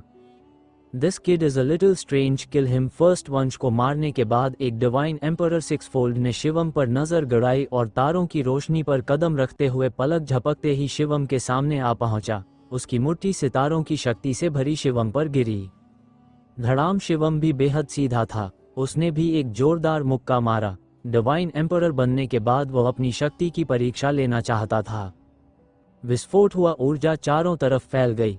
फिर तारा रोशनी टूट गई और एक आकृति पीछे हटती दिखाई दी। वह पाइथन का डिवाइन एम्परर 6 फोल्ड मास्टर था। उसकी मुट्ठी लहूलुहान थी और हड्डियां शिवम के मुके से चटक चुकी थीं। चारों दिशाओं में जिसने भी ये दृश्य देखा स्तब्ध रह गया, विशेषकर स्काई पवेलियन के लोग, एसके और बाकी सभी। ये कैसे संभव है? जेके और बाकियों की आंखें लगभग बाहर निकल आईं। शिवम तो सिर्फ डिवाइन एम्परर का पहला स्तर था, फिर भी उसने डिवाइन एम्परर 6th रेल्म के मास्टर को पीछे धकेल दिया और उसे घायल भी कर दिया। क्या ये भ्रम था या वो सपना देख रहे थे? उसी समय पाइथन के 3 divine emperor 6th realm masters भी भय से कांप उठे। डिवाइन एम्परर 1st रेल्म ने डिवाइन एम्परर 6th रेल्म को चोट पहुंचाई। उन्होंने कभी ऐसा सुना नहीं था। ये बच्चा दुष्ट है, हम मिलकर उसे मार डालेंगे। घायल डिवाइन एम्परर 6 फोल्ड की आंखें बेहद गंभीर थीं और उसका शरीर फिर से दैवी प्रकाश में ढक गया। किल। बाकी 2 डिवाइन एम्परर 6 फोल्ड ने भी दहाड़ लगाई और तीनों मास्टर्स मिलकर शिवम पर टूट पड़े। जो है सामने रखो। शिवम की आंखें तेज चमकने लगी। उनमें उत्साह की झलक थी। उसने पैर जमाए और वे भीषण ऊर्जा के साथ उनकी ओर झपटा। उसने अपनी पूरी शक्ति लगाई और वॉरियर स्ट्रैटेजी को सक्रिय किया, जिससे उसकी लड़ाई की शक्ति 6 गुना बढ़ गई। शिवम के लगातार बढ़ते कल्टिवेशन के कारण अब वॉरियर स्ट्रैटेजी से 6 गुना शक्ति शुरू होने की संभावना बहुत बढ़ गई थी। अब 10 में एक बार यह शक्ति सक्रिय हो जाती थी। धड़ाम। चारों मास्टर्स एक साथ टकराए। टकराते ही वे तेज गति से वार करने लगे। कुछ ही क्षणों में उन्होंने दर्जनों वारों का आदान प्रदान कर लिया। ऊर्जा की भीषण लहरें चारों ओर फैल गईं। उस क्षेत्र में कोई खड़ा भी नहीं हो सकता था। अगर डिवाइन एम्परर 5 फोल्ड भी पास आते तो तुरंत चकनाचूर हो जाते। चारों दिशाओं में लोग हैरान रह गए, विशेषकर एसके और बाकी लोग। वे तो मुंह तक बंद नहीं कर पा रहे थे। शिवम, जो डिवाइन एम्परर का सिर्फ पहला स्तर था, एक साथ डिवाइन एम्परर 6th रेल्म के 3 मास्टर्स से लड़ रहा था, 5 स्तर ऊपर जाकर। पहले वंश ने 1 स्तर ऊपर जाकर लड़ाई की थी और वे बहुत प्रभावित हुए थे, लेकिन अब यहाँ तो 5 स्तर ऊपर वे सभी हक्का-बक्का रह गए। अब उन्हें समझ आया, ये है सच्चा प्रतिभाशाली। ये है असली राजा। स्काई पवेलियन के हर व्यक्ति के मन में यही विचार था। अब उन्हें एहसास हुआ कि वे अब तक गलत आदमी को महान मानते रहे। वे सोचते थे वंश किंग है और शिवम ब्रॉन्ज, लेकिन असल सच्चाई उलट थी। शिवम राजा है, वंश ब्रॉन्ज था। कुछ ही देर में दर्जनों वार हुए और टाइगर्स सेक्ट के 3 डिवाइन एम्परर 6 फोल्ड मास्टर्स अचानक पीछे फेंके गए। उनके चेहरे बिगड़ गए और होंठों से खून बह रहा था। 3 लोग मिलकर भी शिवम का सामना नहीं कर पा रहे थे। वे पूरी तरह कमजोर पड़ चुके थे। उनका शौक शब्दों में बयान नहीं किया जा सकता था। क्या यही मेरी वर्तमान ताकत है? शिवम ने धीरे से कहा। वह अपनी शक्ति से बेहद संतुष्ट था। अब उसे किसी और ट्रम्प कार्ड की जरूरत नहीं थी। सिर्फ अपनी शक्ति से ही डिवाइन एम्परर 6 फोल्ड को मार सकता था। हाँ, अब वह इतना शक्तिशाली था, पूरे 5 स्तर ऊपर जाकर लड़ने में सक्षम। यिन आर्टिफैक्ट, जो यूनिवर्स स्प्राइड लिस्ट का उम्मीदवार था, वह 4 स्तर ऊपर लड़ सकता था। शिवम उससे भी बहुत आगे था। ये थी इंस्क्रिप्शन बॉडी की असली दहशत। अनगिनत तलवारों वाले विशाल ब्रह्मांड में ये है असली शिखर। सब खत्म हो गया। शिवम ने फुसफुसाया और आगे कूद पड़ा। उसी समय उसकी कलाई से 4 स्टोन बीड्स निकलकर उड़ गए। ये थे ग्रेविटी बीड्स। क्वासी एम्परर स्तर में वह केवल 3 ग्रेविटी बीड्स नियंत्रित कर सकता था, लेकिन डिवाइन एम्परर बनने के बाद वह 4 नियंत्रित कर सकता था। 4 ग्रेविटी बीड्स की शक्ति 3 की तुलना में 10 गुना थी। भननन भयानक गुरुत्व शक्ति पाइथन के तीनों डिवाइन एम्परर 6 फोल्ड को ढक गई। उनके चेहरों का रंग उड़ गया, उन्हें ऐसा लगा जैसे अनगिनत पर्वत उनके ऊपर गिर पड़े हों। नहीं, जाओ, पीछे हटो। वे बिना झिझक पीछे हटने लगे। उन्हें पता था कि बिना हथियार के भी वे शिवम के सामने नहीं टिक सकते थे। और अब जब वह ग्रेविटी बीड्स जैसे भयानक खजाने का उपयोग कर रहा था तो लड़ने का मतलब सिर्फ मौत था, लेकिन ग्रेविटी बीड्स के कारण उनकी गति कई गुना धीमी हो गई। उसी समय शिवम चमकते हुए आगे बढ़ा और उनमें से एक पर टूट पड़ा। बाकी दो मदद करने की कोशिश भी नहीं कर पाए, बहुत देर हो चुकी थी। एक चीख गूंजी। डिवाइन एम्परर सिक्स फोल्ड का आधा शरीर शिवम ने सीधे उड़ा दिया। वह भागना चाहता था लेकिन कोई फायदा नहीं। धड़ाम ऊर्जा का विस्फोट हुआ और उसकी चीख के साथ उसका शरीर फटकर नष्ट हो गया। पहले वाले को मारने के बाद शिवम ने दूसरे को भी मार डाला। तीसरा भी ग्रेविटी बीड्स के दबाव में फंसकर शिवम द्वारा मारा गया। भाग जाओ। तीनों डिवाइन एम्परर सिक्स फोल्ड के मरते ही टाइगर्स सेक्ट की सेना की मानसिकता टूट गई। किल उड़ते सितारे संप्रदाय को नष्ट करो। जेके और बाकी जाग गए और सेना को पीछा करने का आदेश दिया। शिवम कुछ ही झटकों में टाइगर्स सेक्ट की सेना में घुस गया। जहां भी उसका वार गिरता 3 स्तर से ऊपर के डिवाइन एम्परर एक ही वार में मारे जाते। 3 स्तर से नीचे वालों को वह छूता भी नहीं था। इस तरह युद्ध की पूरी दिशा बदल गई। टाइगर्स सेक्ट के उच्च स्तर के योद्धा मारे गए, सेना में अफरातफरी फैल गई और वे भगदड़ में मारे जाते रहे। कुछ घंटों तक चलने वाले पीछा करने के बाद टाइगर्स सेक्ट की सेना का लगभग 60% संहार हो गया। कुछ लोग किसी तरह भाग निकले। कुल मिलाकर कुंडोंग स्टार पर स्काई पवेलियन का पूरा कब्जा हो गया और वर्महोल भी उनके हाथ में आ गया। ये युद्ध एक महान विजय था। बैरक में ब्रदर और बाकी सभी उच्च अधिकारी शिवम के सामने झुके खड़े थे, सिर लगभग पेट तक झुका हुआ। मास्टर यून वास्तव में एक अतुलनीय महान योद्धा है, बिल्कुल एक पौराणिक राजा जैसा। आज तो आंखें खुल गईं। अगर हमने अपनी आंखों से न देखा होता तो विश्वास नहीं करते कि दुनिया में शुभम जैसा हीरो भी मौजूद है। आइए मास्टर शुभम के सम्मान में एक जाम हो जाए। जेके और बाकी लोग शिवम की जितनी हो सके उतनी प्रशंसा कर रहे थे। उनके अनुसार शिवम जितना महान व्यक्ति भविष्य में इनमें निश्चित रूप से एक बड़े पद पर बैठेगा, इसलिए वे उसे खुश रखने में कोई कमी नहीं छोड़ रहे थे। You are welcome. शिवम की आवाज शांत थी। उसने अपना प्याला उठाया और हल्के से जवाब दिया। 3 दौर शराब पीने के बाद शिवम ने जाने की अनुमति मांगी। सभी लोग कुंडोंग स्टार का मिशन पूरा हो चुका है। मैं अब स्काई पवेलियन मुख्यालय लौटता हूं और अगले युद्ध का इंतजार करूंगा। ये कहकर शिवम उठ गया और चल पड़ा। कुछ ही देर बाद वह स्काई गे मुख्यालय पहुंच गया। स्काई गे के मुख्यालय लौटने पर शिवम ने पाया कि मूल्यांकन में भाग लेने वाले बाकी लोग भी वापस आ चुके थे। सभी ने मिशन पूरा कर लिया था और अब इंटीग्रल कॉन्टिनेंट जाने के लिए तैयार थे, जहां पाइथन के साथ निर्णायक युद्ध शुरू होना था। लेकिन संख्या कम थी। वे कुल 12 लोग आए थे और अब शिवम को मिलाकर सिर्फ 8 लोग ही बचे थे।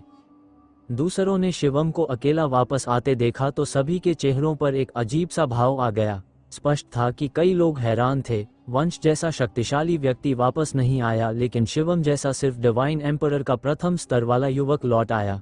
फिर भी किसी ने कुछ पूछा नहीं। किसी को समझ नहीं आया कि असल में हुआ क्या है। स्काई जी के लॉर्ड ने निर्णय लिया कि 3 दिन बाद वे इंटीग्रल कॉन्टिनेंट जाएंगे। टाइगर्स सेक्ट से युद्ध करके उसे एक ही वार में मिटा देंगे। चांदनी पानी जैसी बह रही थी। सितारे देर रात हल्के चमक रहे थे। कमरे में साधना करते हुए शिवम ने अचानक आंखें खोली और उनकी आंखों से एक तेज रोशनी फूट पड़ी। उन्होंने देखा कि कमरे में एक हल्की रक्तरश्मि चारों ओर की दीवारों की दरारों से भीतर प्रवेश कर रही थी, मानो जीवित हो, और उनकी ओर बढ़ रही थी। आखिरकार किसी का सब्र टूट ही गया। शिवम ने धीरे से कहा, उन्हें पहले से पता था कि इन 12 लोगों में मरने मारने का खेल अवश्य चलेगा। 12 में से सिर्फ 2 सर्वाधिक योगदान वाले ही मूल्यांकन पार कर सकते थे। दूसरों से आगे निकलने का सबसे आसान तरीका यही था कि बाकी लोग मर जाएं। इसीलिए 12 में से अब सिर्फ 8 बचे थे। लेकिन ये संख्या भी कुछ लोगों के लिए कम नहीं थी। कोई न कोई शिवम को मारने आना ही था।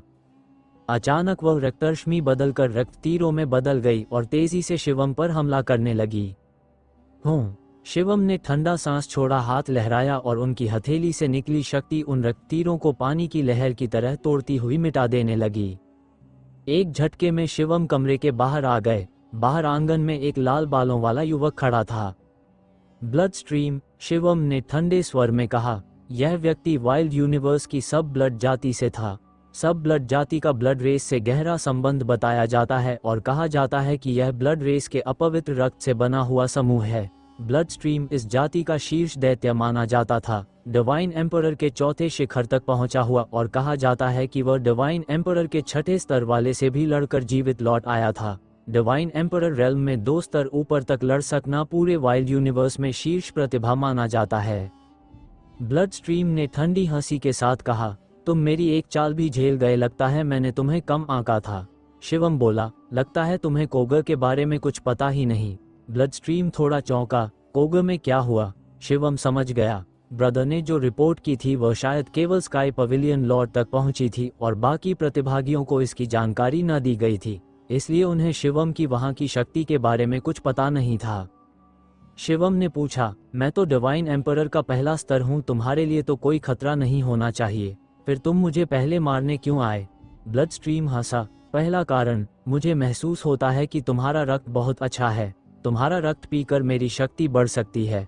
दूसरा कारण, कोई भी जीवित व्यक्ति खतरा होता है, इसलिए मैं सबको एक एक करके खत्म करूंगा, तुम पहले हो। शिवम ने सिर हिलाया, तुम्हारी किस्मत खराब है, किसी और को चुनते तो कुछ देर और जी लेते। ब्लड स्ट्रीम ने गुस्से में हमला किया और रक्त से बनी तलवार की रोशनी बनकर शिवम पर झपटा।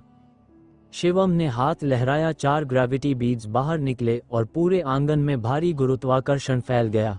ब्लड स्ट्रीम का शरीर कांप गया, उसका रक्तकवच लगभग टूट गया। तभी शिवम ने 5 गुना युद्ध शक्ति का प्रयोग कर ग्रेट विंड और ग्रेट फ्रैगमेंटेशन तकनीक लागू की। उनकी हथेली चाकू जैसी बन गई और एक वार में ब्लड स्ट्रीम का शरीर फट गया, वही मर गया।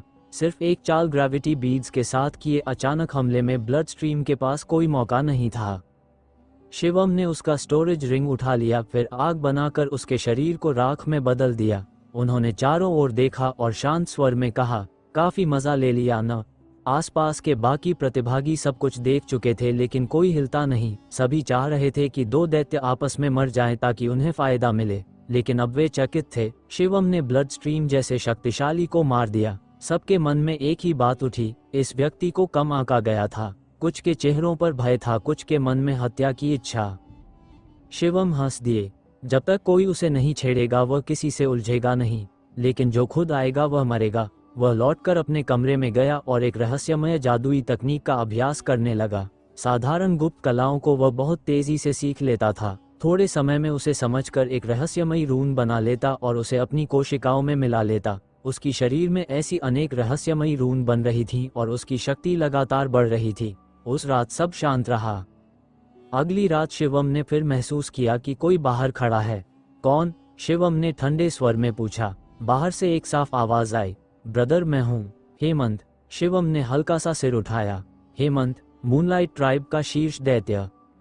मूनलाइट ट्राइब एंशिएंट 10,000 पीपल की रैंकिंग में 24वां स्थान रखती है। इसे एक शीर्ष कबीला कहा जाता है जिसकी वर्तमान शक्ति एल्वन क्लैन से भी अधिक मानी जाती है। मूनलाइट क्लैन के लोग चंद्रमा की रोशनी के अवतार कहलाते हैं और हेमंत मूनलाइट क्लैन का शीर्ष दैत्य है। डिवाइन एम्परर के 5वें स्तर की साधना रखते हुए भी वह 2 स्तर ऊपर के प्रतिद्वंद्वी से लड़ सकता है और उन्हें हरा भी सकता है।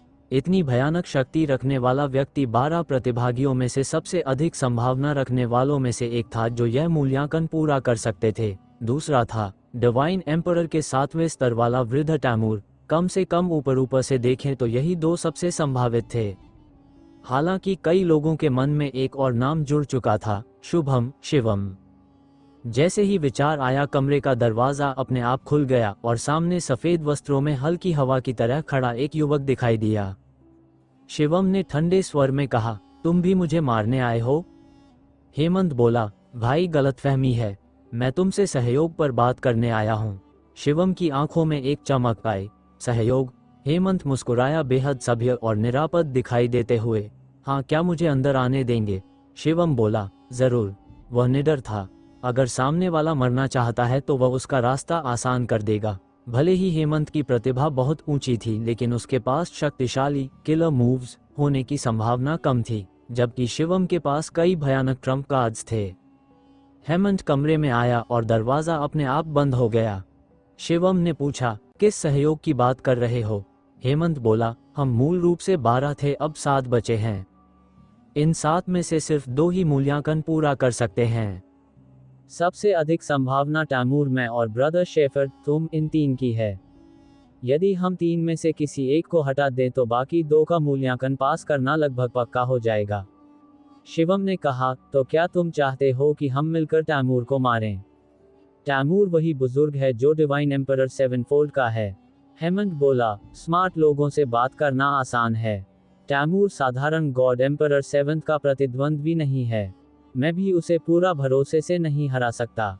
ब्रदर शेफर्ड, तुम्हारे पास पूरा भरोसा है। शिवम को तैमूर की शक्ति पर कोई आश्चर्य नहीं हुआ।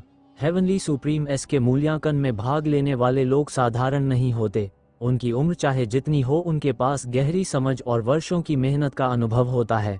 कई बुजुर्गों ने अनगिनत सालों में सोर्स डिवाइन फैक्टर को कई बार जागृत किया होता है। सोर्स मिस्ट्री की बेड़ियां तोड़ी होती हैं और अपना कॉम्बैट पावर बहुत ऊंचा कर लिया होता है। युवा प्रतिभाओं की शक्ति भले तेजी से बढ़े, लेकिन कुछ वरिष्ठों को कम नहीं आंकना चाहिए। शिवम बोला, तो कहाँ शुरू करना चाहते हो? अभी यहाँ बात बाहर चली गई तो अच्छा नहीं लगेगा। हेमंत बोला, मैं ब्लड स्ट्रीम जैसा मूर्ख नहीं हूँ। 2 दिन बाद इंटीग्रल कॉन्टिनेंट जाना है। युद्धभूमि पर मौका मिलेगा। किसी को शक भी नहीं होगा कि हमने ही किया। शिवम मुस्कुराया, ठीक है, मैं मानता हूँ। हेमंत हंसा, बहुत अच्छा, इस बार 2 सीटें मेरी और भाई की जेब में हैं। वह संपर्क जानकारी देकर चला गया। बोन डेमन की आवाज आई, क्या सच में उस पर भरोसा करता है? वह शायद अभी तैमूर के पास जाकर तुझको मारने की योजना बना रहा होगा। शिवम मुस्कुराया, मैंने बस औपचारिकता निभाई है। बोन डेमन हंस पड़ा, मैं जानता था तुम चालाक हो। बोन डेमन सही था। हेमंत अपने कमरे में लौटा और थोड़ी देर बाद चुपचाप तैमूर के कमरे में पहुंचा। तैमूर ने पूछा, किस सहयोग की बात करना चाहते हो? हेमंत बोला, आपने शुभम को जेके को मारते हुए देखा होगा। तैमूर ने कहा, हाँ, वह शुभम बेहद भयानक है। डिवाइन एम्परर फर्स्ट होते हुए भी उसकी शक्ति अद्वितीय है। हेमंत की आंखों में जलन की एक चमक आई जो तुरंत गायब हो गई। वह बोला, सही कहा, वह दुनिया का असली हीरो है, मैं तो उसके सामने कुछ नहीं। क्या आप उसके जैसा हीरो खत्म करने के लिए मेरे साथ हाथ मिलाना चाहते हैं? तैमूर ने हल्की आंखें सिकोड़ी। हेमंत बोला, हाँ, बचे हुए लोगों में सिर्फ हम 3 ही सबसे संभावित दावेदार हैं।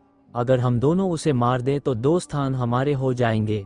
इसके अलावा दुनिया के हीरो के पास हमेशा महान अवसर, अद्भुत खजाने और अनोखी शक्तियां होती हैं। उसे मारकर अगर आप उसकी वस्तुएं पालें तो आपकी कल्टिवेशन ब्रेक थ्रू कर सकती है। ब्रेक थ्रू, ये शब्द सुनते ही तैमूर की आंखों में लालच चमक गया। वह डिवाइन एम्परर 7 पर बहुत समय से अटका हुआ था। तमाम प्रयासों के बावजूद 8th एम्परर पर नहीं पहुंच पाया। इसीलिए वह इनमें सुप्रीम बनने आया था, किसी ब्रेक थ्रू की उम्मीद में। अब अगर शिवम को मारने से ब्रेक थ्रू मिल सकता है तो ये प्रलोभन वह टाल नहीं सका। तैमूर बोला, ठीक है, हम साथ होंगे, पर सही समय चुनना होगा। हेमंत बोला, इंटीग्रल कॉन्टिनेंट पर युद्धभूमि में। दोनों ने सहमति कर ली। 3 दिन बीत गए। 3 दिन बाद शिवम और स्काई जीई पवेलियन के लोग इंटीग्रल कॉन्टिनेंट पहुंच गए।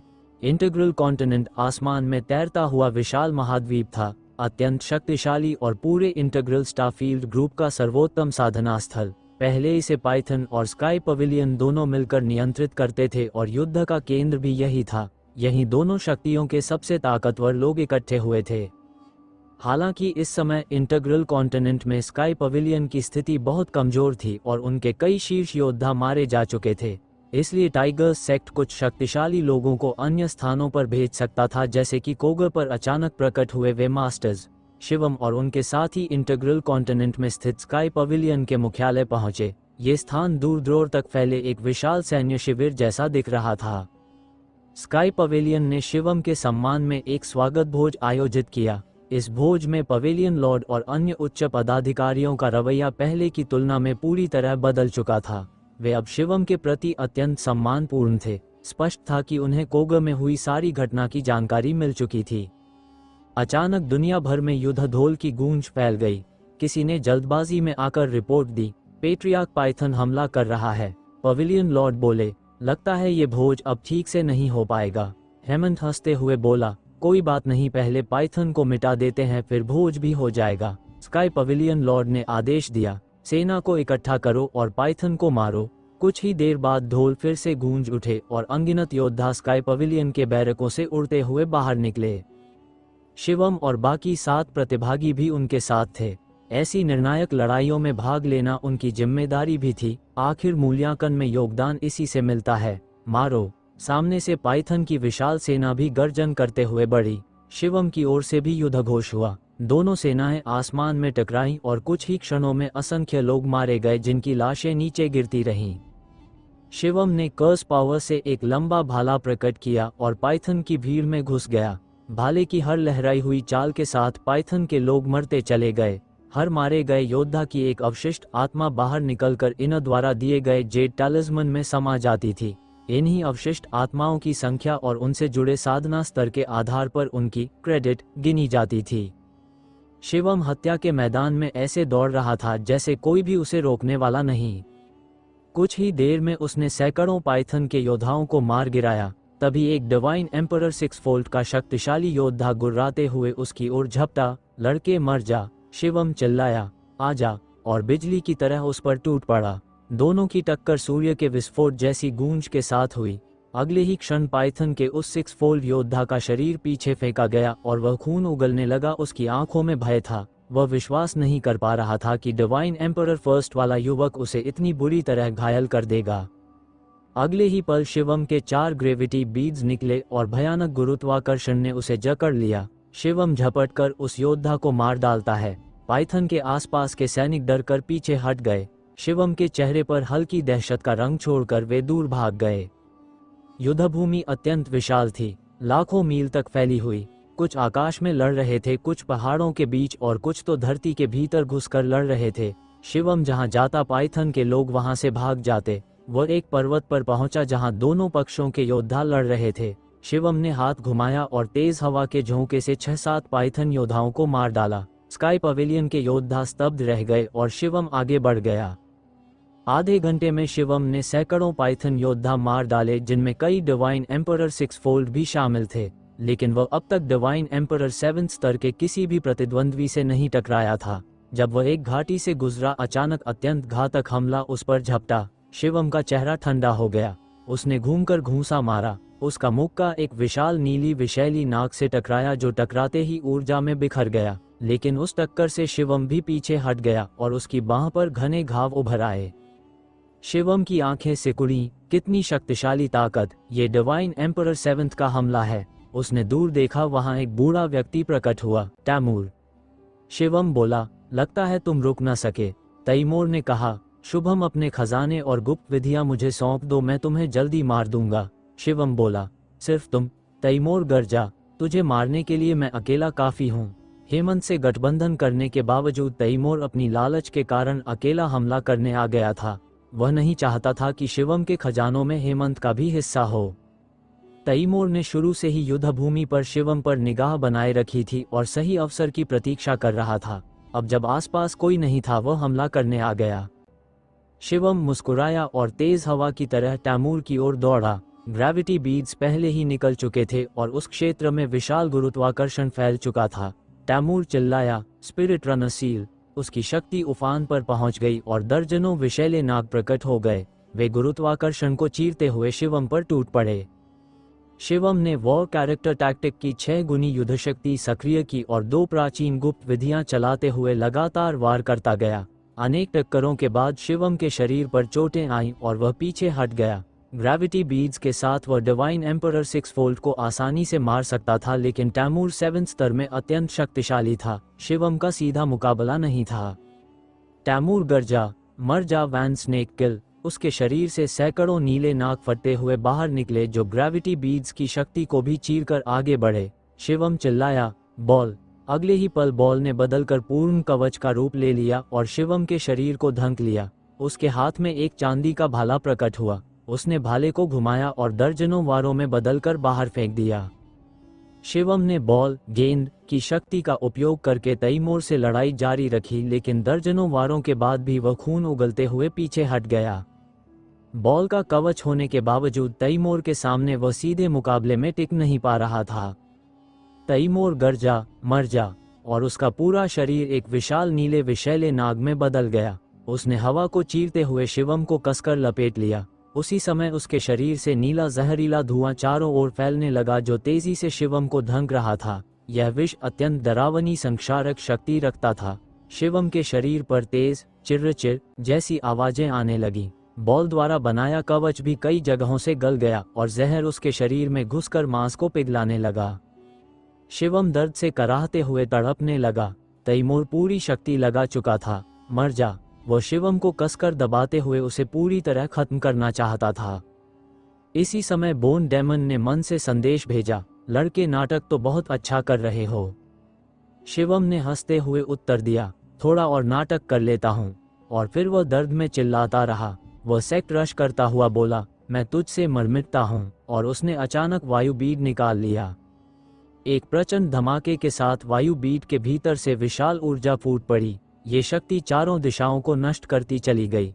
शिवम ने इसे इस तरह नियंत्रित किया कि ऐसा लगे जैसे वायु बीड पूरी तरह एक्सप्लोड हो गया, जैसे कि यह एक बार उपयोग होने वाला खजाना था। विस्फोट से बनी विनाशकारी शक्ति ने तैमूर के विषैले नागरूप को चीरना शुरू कर दिया। तैमूर डर में चीखा। ये शक्ति इतनी भयानक थी कि वह बच नहीं सकता था।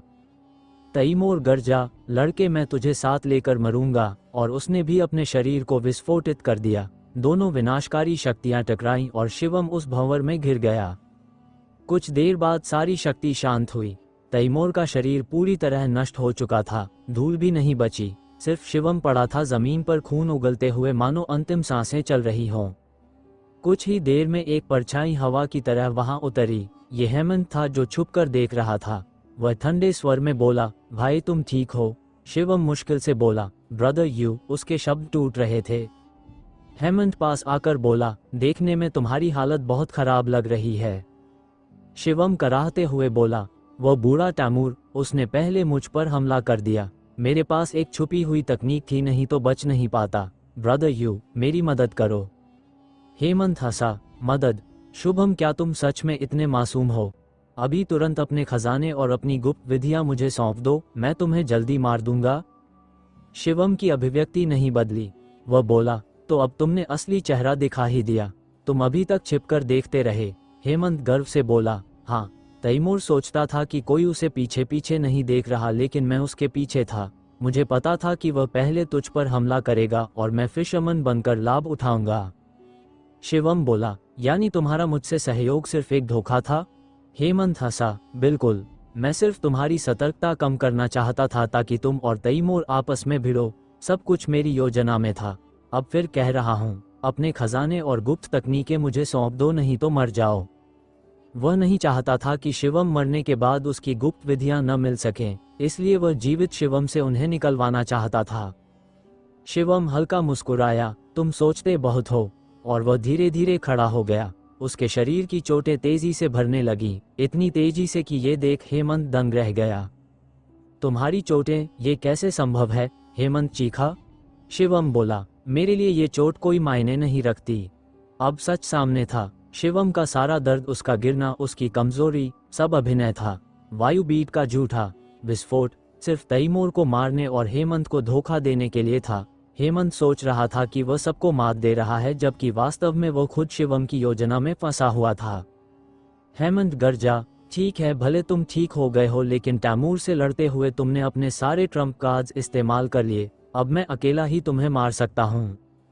उसके शरीर से चंद्रमा जैसी हल्की रोशनी निकलने लगी। दूर ब्रह्मांड से एक किरण चंद्रमा की रोशनी उसके ऊपर उतरी और उसकी शक्ति तेजी से बढ़ने लगी। ब्राइट मून एट सी। उसके सिर के ऊपर एक अद्भुत दृश्य प्रकट हुआ। एक विशाल महासागर जिसमें चमकता चांद, चांदनी नरम दिखती थी, लेकिन उसकी शक्ति डरावनी थी। चंद्रकिरणें हवा में कटाव पैदा करती हुई शिवम पर गिरी। शिवम का शरीर दहल उठा। बॉल का कवच भी टूटने लगा। हेमंत चिल्लाया, मरने के लिए तैयार हो जा। और चंद्रमा की रोशनी की एक स्तंभ जैसी किरण शिवम पर गिराने वाला था। शिवम धीरे से बोला, अब खेल खत्म, तुम्हें विदा करने का समय है। और उसके हाथ में एक गोल मोती प्रकट हुआ, वायु बीड। हेमंत की आंखें अविश्वास में फैल गईं। क्या तुम्हारे पास दूसरा भी है? जो अभी फटा था वह तो? शिवम बोला, वायु बीड मेरे पास सिर्फ एक ही है। उसके बोलते ही वायु बीज से भयंकर आंधी निकल पड़ी। हेमंत की चंद्र किरणें पल भर में मिट गईं। आंधी तेजी से उसकी ओर बढ़ी। हेमंत घबराकर पीछे हटने लगा पर बहुत देर हो चुकी थी। आंधी ने उसे पकड़ लिया और उसके शरीर पर अनगिनत घाव उभर आए। वो चीखते हुए बोला, क्यों क्यों। उसे विश्वास नहीं हो रहा था कि उसका अंत इस तरह होगा। हेमंत ने चीखते हुए कहा, वह बेहद अनिच्छुक था। शिवम बोला, तुम खुद को बहुत चालाक समझते हो, लेकिन तुम्हारी सारी चालें मैं पहले ही भांप चुका था। मेरे पास आने के बाद तुम तैमूर के पास गए थे और उससे कहा था कि मेरे खिलाफ मिलकर काम करें, है ना? और अभी तुम अंधेरे में छिपकर सब देख रहे थे। क्या तुम समझते हो मुझे पता नहीं चलता? हेमंत के चेहरे का रंग उड़ गया। उसके मन में अचानक एक विचार कौंधा। वह सोचता था कि सब कुछ उसकी पकड़ में है, लेकिन शिवम शुरू से उसकी सारी योजनाओं को जानता था। अब सत्य उसके सामने था। शिवम और तैमूर के बीच की भयंकर लड़ाई सब दिखावा थी। शिवम के लिए तैमूर को मारना मुश्किल नहीं था। हेमंत को अब सब समझ आया, लेकिन बहुत देर हो चुकी थी। भयंकर आंधी में हेमंत का शरीर कटता गया और वह राख बनकर हवा में बिखर गया। शिवम ने शांत होकर उसका स्टोरेज रिंग उठा लिया। फिर उसने उसमें से बड़ी मात्रा में डिवाइन वेपन्स और मेटल मटेरियल्स निकाले। शिवम बोला, बॉल लो, पेट भरकर खा लो। बॉल तुरंत बाहर उड़ा आया और विशाल धातुनाग का रूप ले लिया। पहले भी प्रिमिटिव स्पिरिट वर्ल्ड में बॉल ने एक धातुनाग को निगला था और तब से इसमें धातु निगलने की क्षमता आ गई थी। विशाल नागरूप में उसने मुंह खोला और ढेरों डिवाइन वेपन्स और मेटल मटेरियल्स निगल लिए। फिर गोल आकार में लौटकर संतुष्ट भाव से चमकने लगा। हाल ही में बॉल ने बहुत सारी धातु और डिवाइन वेपन्स खाई थीं, जिससे उसकी कल्टिवेशन डिवाइन एम्परर के 4 स्तरों की सीमा पर पहुंच चुकी थी। उसे लगता था कि वह शीघ्र ही डिवाइन एम्परर 5 फोल्ड में ब्रेक थ्रू करेगा। शिवम उसे खिलाने में बिल्कुल कंजूसी नहीं करता था, क्योंकि उसे खुद वे वस्तुएं उपयोग नहीं करनी थी। बॉल जितना शक्तिशाली होगा शिवम के लिए उतना अच्छा। बॉल ने कुछ खुशियों भरी आवाजें निकाली, कुछ चक्कर लगाए और फिर ब्रेसलेट का रूप लेकर शिवम की बाह पर लिपट गया। इसके बाद शिवम फिर से पाइथन के लोगों को खोजने और मारने निकल पड़ा। अगले कुछ घंटों में शिवम ने पाइथन के सैकड़ों शक्तिशाली योद्धाओं को मार गिराया। तभी दोनों पक्षों के युद्धढोल एक साथ बज उठे। पीछे हटने का संकेत। शिवम स्काई पवेलियन के सैनिक शिविर लौट आया। लौटकर उसने पाया कि जो 7 लोग बचे थे उनमें अब केवल 5 रह गए थे। स्काई पवेलियन लॉर्ड ने देखा कि न तो तैमूर लौट कर आया और न ही हेमंत। उसकी आंखें कुछ क्षणों के लिए चमकी, लेकिन उसने कुछ नहीं कहा और शिवम को आराम करने भेज दिया। फिर उसने अपने वरिष्ठ अधिकारियों को मीटिंग के लिए बुलाया। स्काई पवेलियन लॉर्ड ने कहा, मैं फ्लाइंग स्टार सेक्ट पर पूरी ताकत से हमला करने और निर्णायक युद्ध छेड़ने की योजना बना रहा हूँ। ये सुनते ही सभी वरिष्ठों के चेहरे बदल गए। एक बोला, लॉर्ड यह उचित नहीं। हमारी उच्च स्तरीय युद्ध शक्ति पाइथन से कमजोर है। निर्णायक युद्ध हमारे लिए हानिकारक होगा। दूसरे ने कहा, हम इनसे भेजे गए मददगारों पर भरोसा कर रहे थे, लेकिन वे 12 थे और अब केवल 5 बचे हैं। सबसे शक्तिशाली सब मर गए। जो बचे हैं वे तो डिवाइन एम्परर 4 स्टेज या उससे कम के लोग हैं। उनसे क्या उम्मीद करें? कुछ लोग शिकायत करने लगे, इन्होंने ये कैसी मदद भेजी है?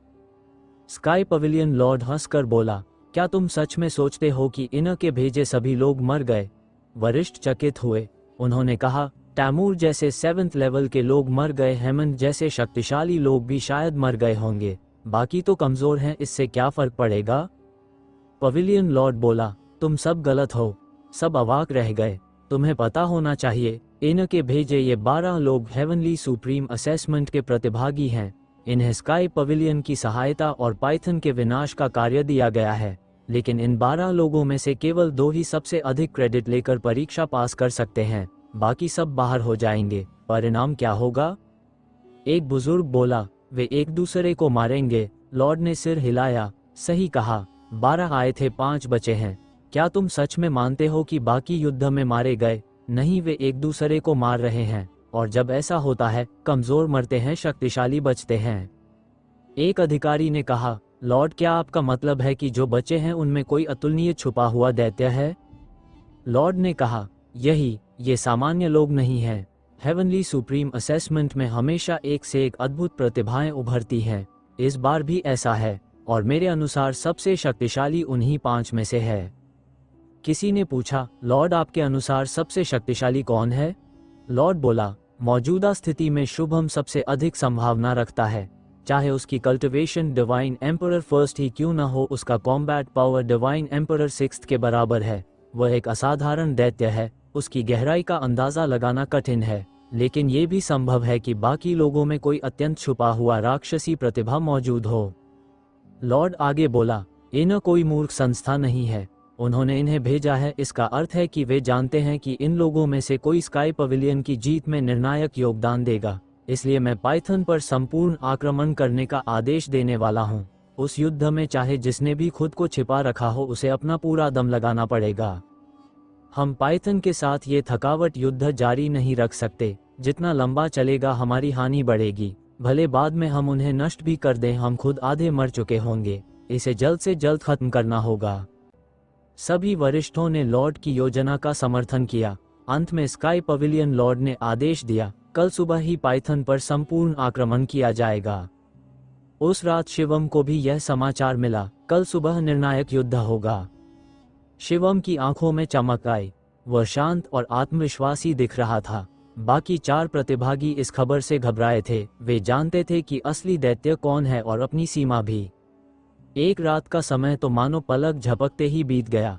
अगली सुबह स्काई पवेलियन लॉर्ड स्वयं स्काई पवेलियन के सबसे शक्तिशाली लोगों के साथ पाइथन को मारने के लिए निकल पड़े। लोगों की संख्या बहुत बड़ी नहीं थी, सिर्फ हजारों, लेकिन ये सभी 1000 लोग स्काई पवेलियन के शीर्ष योद्धा थे और हर एक गॉड रेल्म से ऊपर का था। निर्णायक युद्ध में संख्या से अधिक महत्वपूर्ण था कि पाइथन के उच्च स्तर के डिवाइन एम्परर रेल्म वाले योद्धाओं को मिटा दिया जाए। ऐसा होते ही पाइथन स्वयं ढह जाता। हजारों डिवाइन एम्परर रेल्म योद्धा उड़ते हुए आगे बढ़े, जिससे पूरे आकाश में कपकपी दौड़ गई। शिवम ये देखकर दंग रह गया। ब्रह्मांड की उच्च स्तरीय शक्तियों और निम्न स्तरीय शक्तियों के बीच का अंतर वास्तव में बहुत विशाल है। निम्न स्तर पर यदि किसी शक्ति के पास एक डिवाइन एम्परर हो तो उसे भी एक कॉस्मिक फोर्स मान लिया जाता है, लेकिन स्काई पवेलियन में हजारों डिवाइन एम्परर्स थे। अंतर बहुत अधिक था। हालांकि उससे भी बड़ी शक्तियां मौजूद थीं। स्काई पवेलियन में डिवाइन एम्परर नाइनफोल्ड का बस एक ही योद्धा था, लेकिन कई ब्रह्मांडीय स्तर की शक्तियों में कई नाइनफोल्ड एम्परर्स दर्जनों या सैकड़ों तक होते थे। ऐसी शक्तियां तो स्वयं एक रेस बनती थीं, और हर रेस डिवाइन एम्परर स्तर पर आधारित होती थी। डिवाइन एम्परर के ऊपर डिवाइन एम्परर नाइनफोल्ड होते हैं, और फिर उन रेसों में कई ऐसे अस्तित्व होते हैं जो इनर रोमी के बराबर टक्कर दे सकते हैं। शिवम के मन में ये सब विचार चल रहे थे, और उसी समय वे सब हजारों पर्वत पहाड़ों को पार करते हुए पाइथन की सीमा पर पहुंच गए। आगे का शून्य अचानक कांप उठा। एक के बाद एक शक्तिशाली आभाएं समुद्र की लहरों की तरह उमड़ने लगीं। पाइथन के शक्तिशाली योद्धा सामने प्रकट हुए। शिवम और उसकी टीम के आने की सूचना पहले ही मिल चुकी थी, इसलिए पाइथन के डिवाइन एम्परर रेल्म के सभी शीर्ष योद्धा एकत्र हुए थे और उन्होंने एक विशाल फॉर्मेशन तैयार कर रखा था। पाइथन के डिवाइन एम्परर रेल्म के योद्धा भी हजारों की संख्या में थे, स्काई पवेलियन से कम नहीं। दोनों पक्षों की आभाओं की टक्कर से हवा में शून्य फटकर अव्यवस्था में बदल गया। स्काई पवेलियन के योद्धा वहीं रुक गए। पाइथन के अंदर से सफेद बालों वाला सितारों से जड़े वस्त्र पहने एक वृद्ध बाहर निकला। उसकी आभा असीमित और गहरी थी। वह पाइथन का सेक्ट मास्टर था, जय के समकक्ष डिवाइन एम्परर नाइनफोल्ड स्तर वाला अस्तित्व। स्काई पवेलियन लॉर्ड जय बोला, अब और लड़ाई खींचने का कोई अर्थ नहीं, आज ही फैसला करते हैं। पाइथन मास्टर ठंडी आवाज में बोला, अच्छा मौत ढूंढ रहे हो तो तैयार हो जाओ, तुम सबके अंत का समय आ गया। अचानक उसके शरीर से तारों की रोशनी फटकर निकली। दिन का समय होते हुए भी आकाश में असंख्य तारे चमक उठे और उनकी किरणें नीचे बरसने लगीं। जय चिल्लाया, मारो, और बिजली की गति में आगे बढ़ गया उस वृद्ध के सामने। दोनों एक पल में आकाश से भी ऊंचे क्षेत्रों में पहुंच गए, जहां तारों के बीच उनकी लड़ाई से अंतरिक्ष कांपने लगा। डिवाइन एम्परर नाइनफोल्ड का जीवन मरण सेक्ट रश इतना भयानक था कि मानो पूरा सितारा लोक फट जाए। नीचे दोनों सेनाओं का टकराव शुरू हो गया। स्काई पवेलियन और पाइथन के डिवाइन एम्परर रेल्म योद्धा पागलों की तरह एक दूसरे को मारने लगे। जैसे ही शिवम आगे बढ़ा, कई हमले उस पर गिरे। लड़के मर जा, एक दाढ़ी वाला दोस्तरीय डिवाइन एम्परर उसकी ओर झपटा, लेकिन divine emperor two fold Shivam के लिए बहुत कमजोर था। शिवम ने हाथ भी नहीं उठाया, बस हवा जैसा गति से आगे बढ़ा और केवल तीव्र पवन की धार ने उस योद्धा को टुकड़ों में काट दिया। शिवम ने लगातार मुक्के मारे, हर मुक्का टूटते तारों जैसे बल के साथ आगे बढ़ रहा था और पाइथन के divine emperor first stage 2 fold 3 fold लगातार कटते जा रहे थे। ये देखकर पाइथन के 6 फोल्ड मास्टर्स भी व्याकुल हो उठे। उनमें से कई ने एक साथ शिवम पर हमला किया। शिवम गर्जा, आओ। 4 ग्रेविटी बीड्स निकले। भयानक गुरुत्वाकर्षण ने उन सभी 6 फोल्ड योद्धाओं को जकड़ लिया। उसी क्षण शिवम ने वॉर कैरेक्टर टैक्टिक की 6 गुनी युद्ध शक्ति सक्रिय की और एक ही झटके में एक 6 फोल्ड मास्टर को चीर दिया। बाकी 6 फोल्ड योद्धा घबरा गए। वे भागने लगे, लेकिन ग्रेविटी फील्ड के अंदर भागना असंभव था। शिवम का शरीर विंड टेक्निक के साथ धुंध जैसा लग रहा था। एक झटके में वह उनके पीछे पहुंचा और कुछ ही वारों में तीनों को मार डाला। पूरे युद्ध क्षेत्र में भीषण टक्करें चल रही थीं। 8 फोल्ड बनाम 8 फोल्ड, 7 फोल्ड बनाम 7 फोल्ड। पाइथन के पास 7th और 8 फोल्ड योद्धाओं की संख्या अधिक थी। स्काई पवेलियन के पास सिर्फ 12 8 फोल्ड थे, जबकि पाइथन के पास 14 7 स्तर वालों की संख्या भी पाइथन में अधिक थी। इस कारण स्काई पवेलियन शुरुआत में ही दबाव में आ गया। वे केवल रक्षात्मक रणनीति अपनाकर लड़ रहे थे और साथ ही मन यह उम्मीद कर रहे थे कि शिवम कुछ ऐसा करेगा जिससे परिस्थिति पलट जाएगी। इसी दौरान पाइथन के 7th और 8 फोल्ड स्तर के कई योद्धा शिवम को घूर रहे थे। किसी ने चिल्लाया, 2 लोग जाओ और उस लड़के को मार दो। एक शक्तिशाली डिवाइन एम्परर 7 फोल्ड आगे बढ़ा, आकाश में बदलते तारों जैसा रूप लेकर एक विशाल स्टारलाइट स्वॉर्ड बनकर शिवम की ओर झपटा। शिवम बोला, तुम मेरे पास आने की सोच रहे हो, मैं खुद तुम्हारे पास आता हूँ। वह तुरंत ऊपर उठा और तेजी से आगे बढ़ा। पहले से ही उसके मन में था कि डिवाइन एम्परर 7 फोल्ड और 8 फोल्ड के बीच की लड़ाई में घुसकर और अधिक क्रेडिट कमाए। झपटते हुए उसने वायु बीड निकाला और उसकी शक्ति को सक्रिय कर दिया। एक भयंकर विस्फोट के साथ वायु बीड से तूफानी आंधी फूटी। वह एक पहाड़ के बराबर हवा की दीवार बनकर शत्रु की ओर बढ़ी।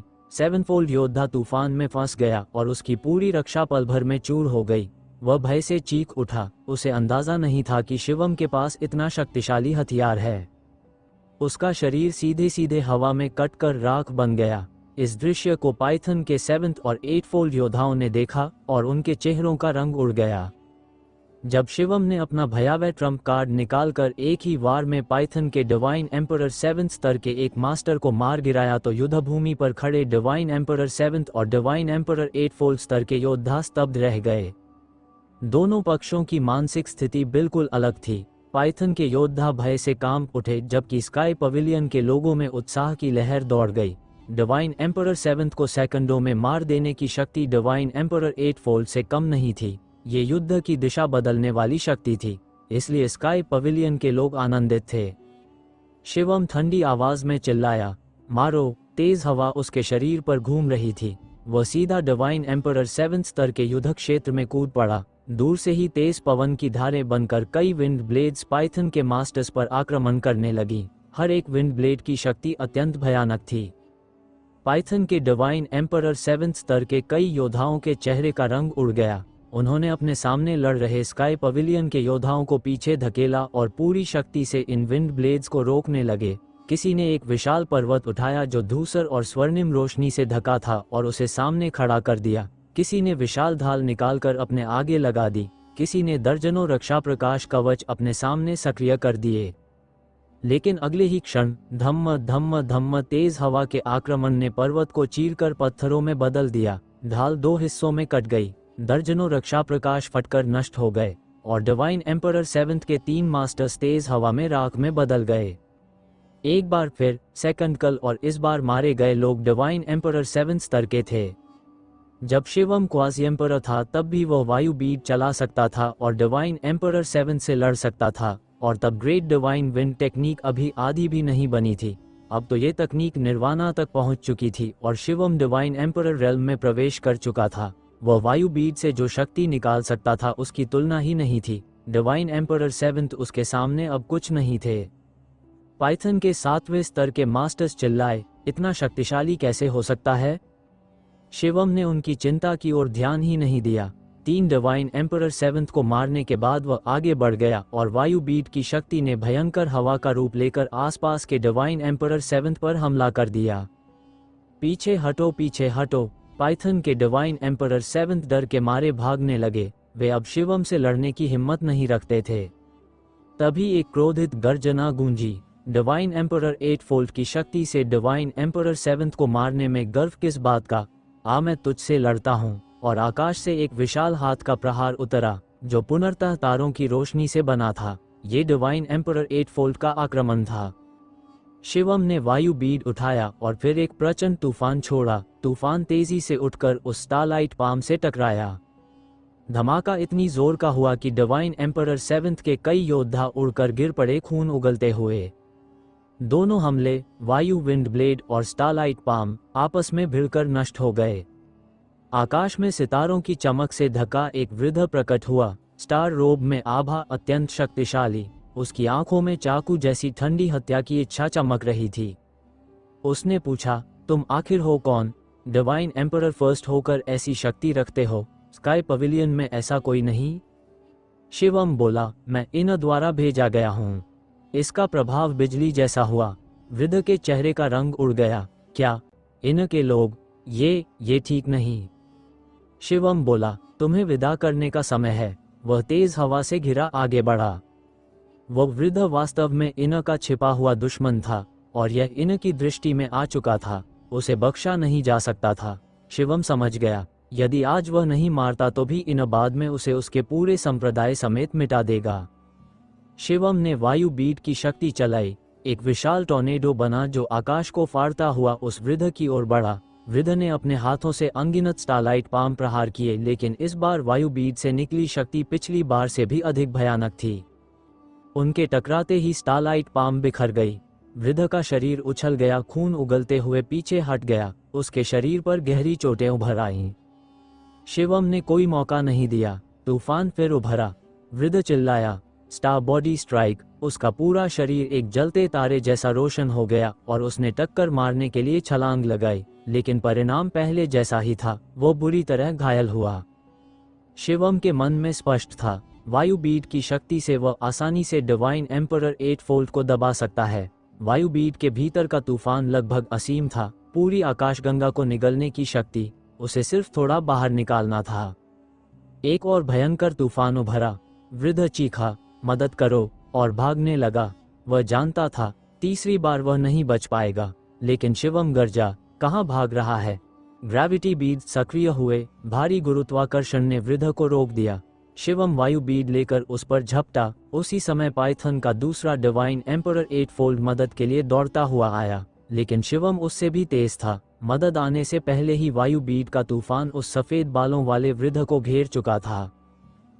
ड्रैगन लॉर्ड के बाकी एपिसोड शाम तक आ जाएगा। एक अभी अपलोड कर दिया, बाकी एपिसोड शाम तक अपलोड हो जाएगा। और नई स्टोरीज़ के लिए भी लिंक प्रोवाइड सुन सकते हो आप लोग। डेली एपिसोड वहाँ पर आ रहा है। My 4th week husband link community tab में मिल जाएगी। कंप्लीट स्टोरी अपलोड होगी। ड्रैगन लॉर्ड के 3 पार्ट अपलोड किए हैं आज। टोटल 326 तक वहाँ पर अपलोडेड है एप्लीकेशन में। और जो उतरे हर जमाई के हैं उसमें के 91 से लेकर 93 तक अपलोडेड है। 94 तक कर दूंगा, ठीक है। और बाकी मैं होता नहीं हूँ, मॉर्निंग में अपलोडिंग हो जाएगी।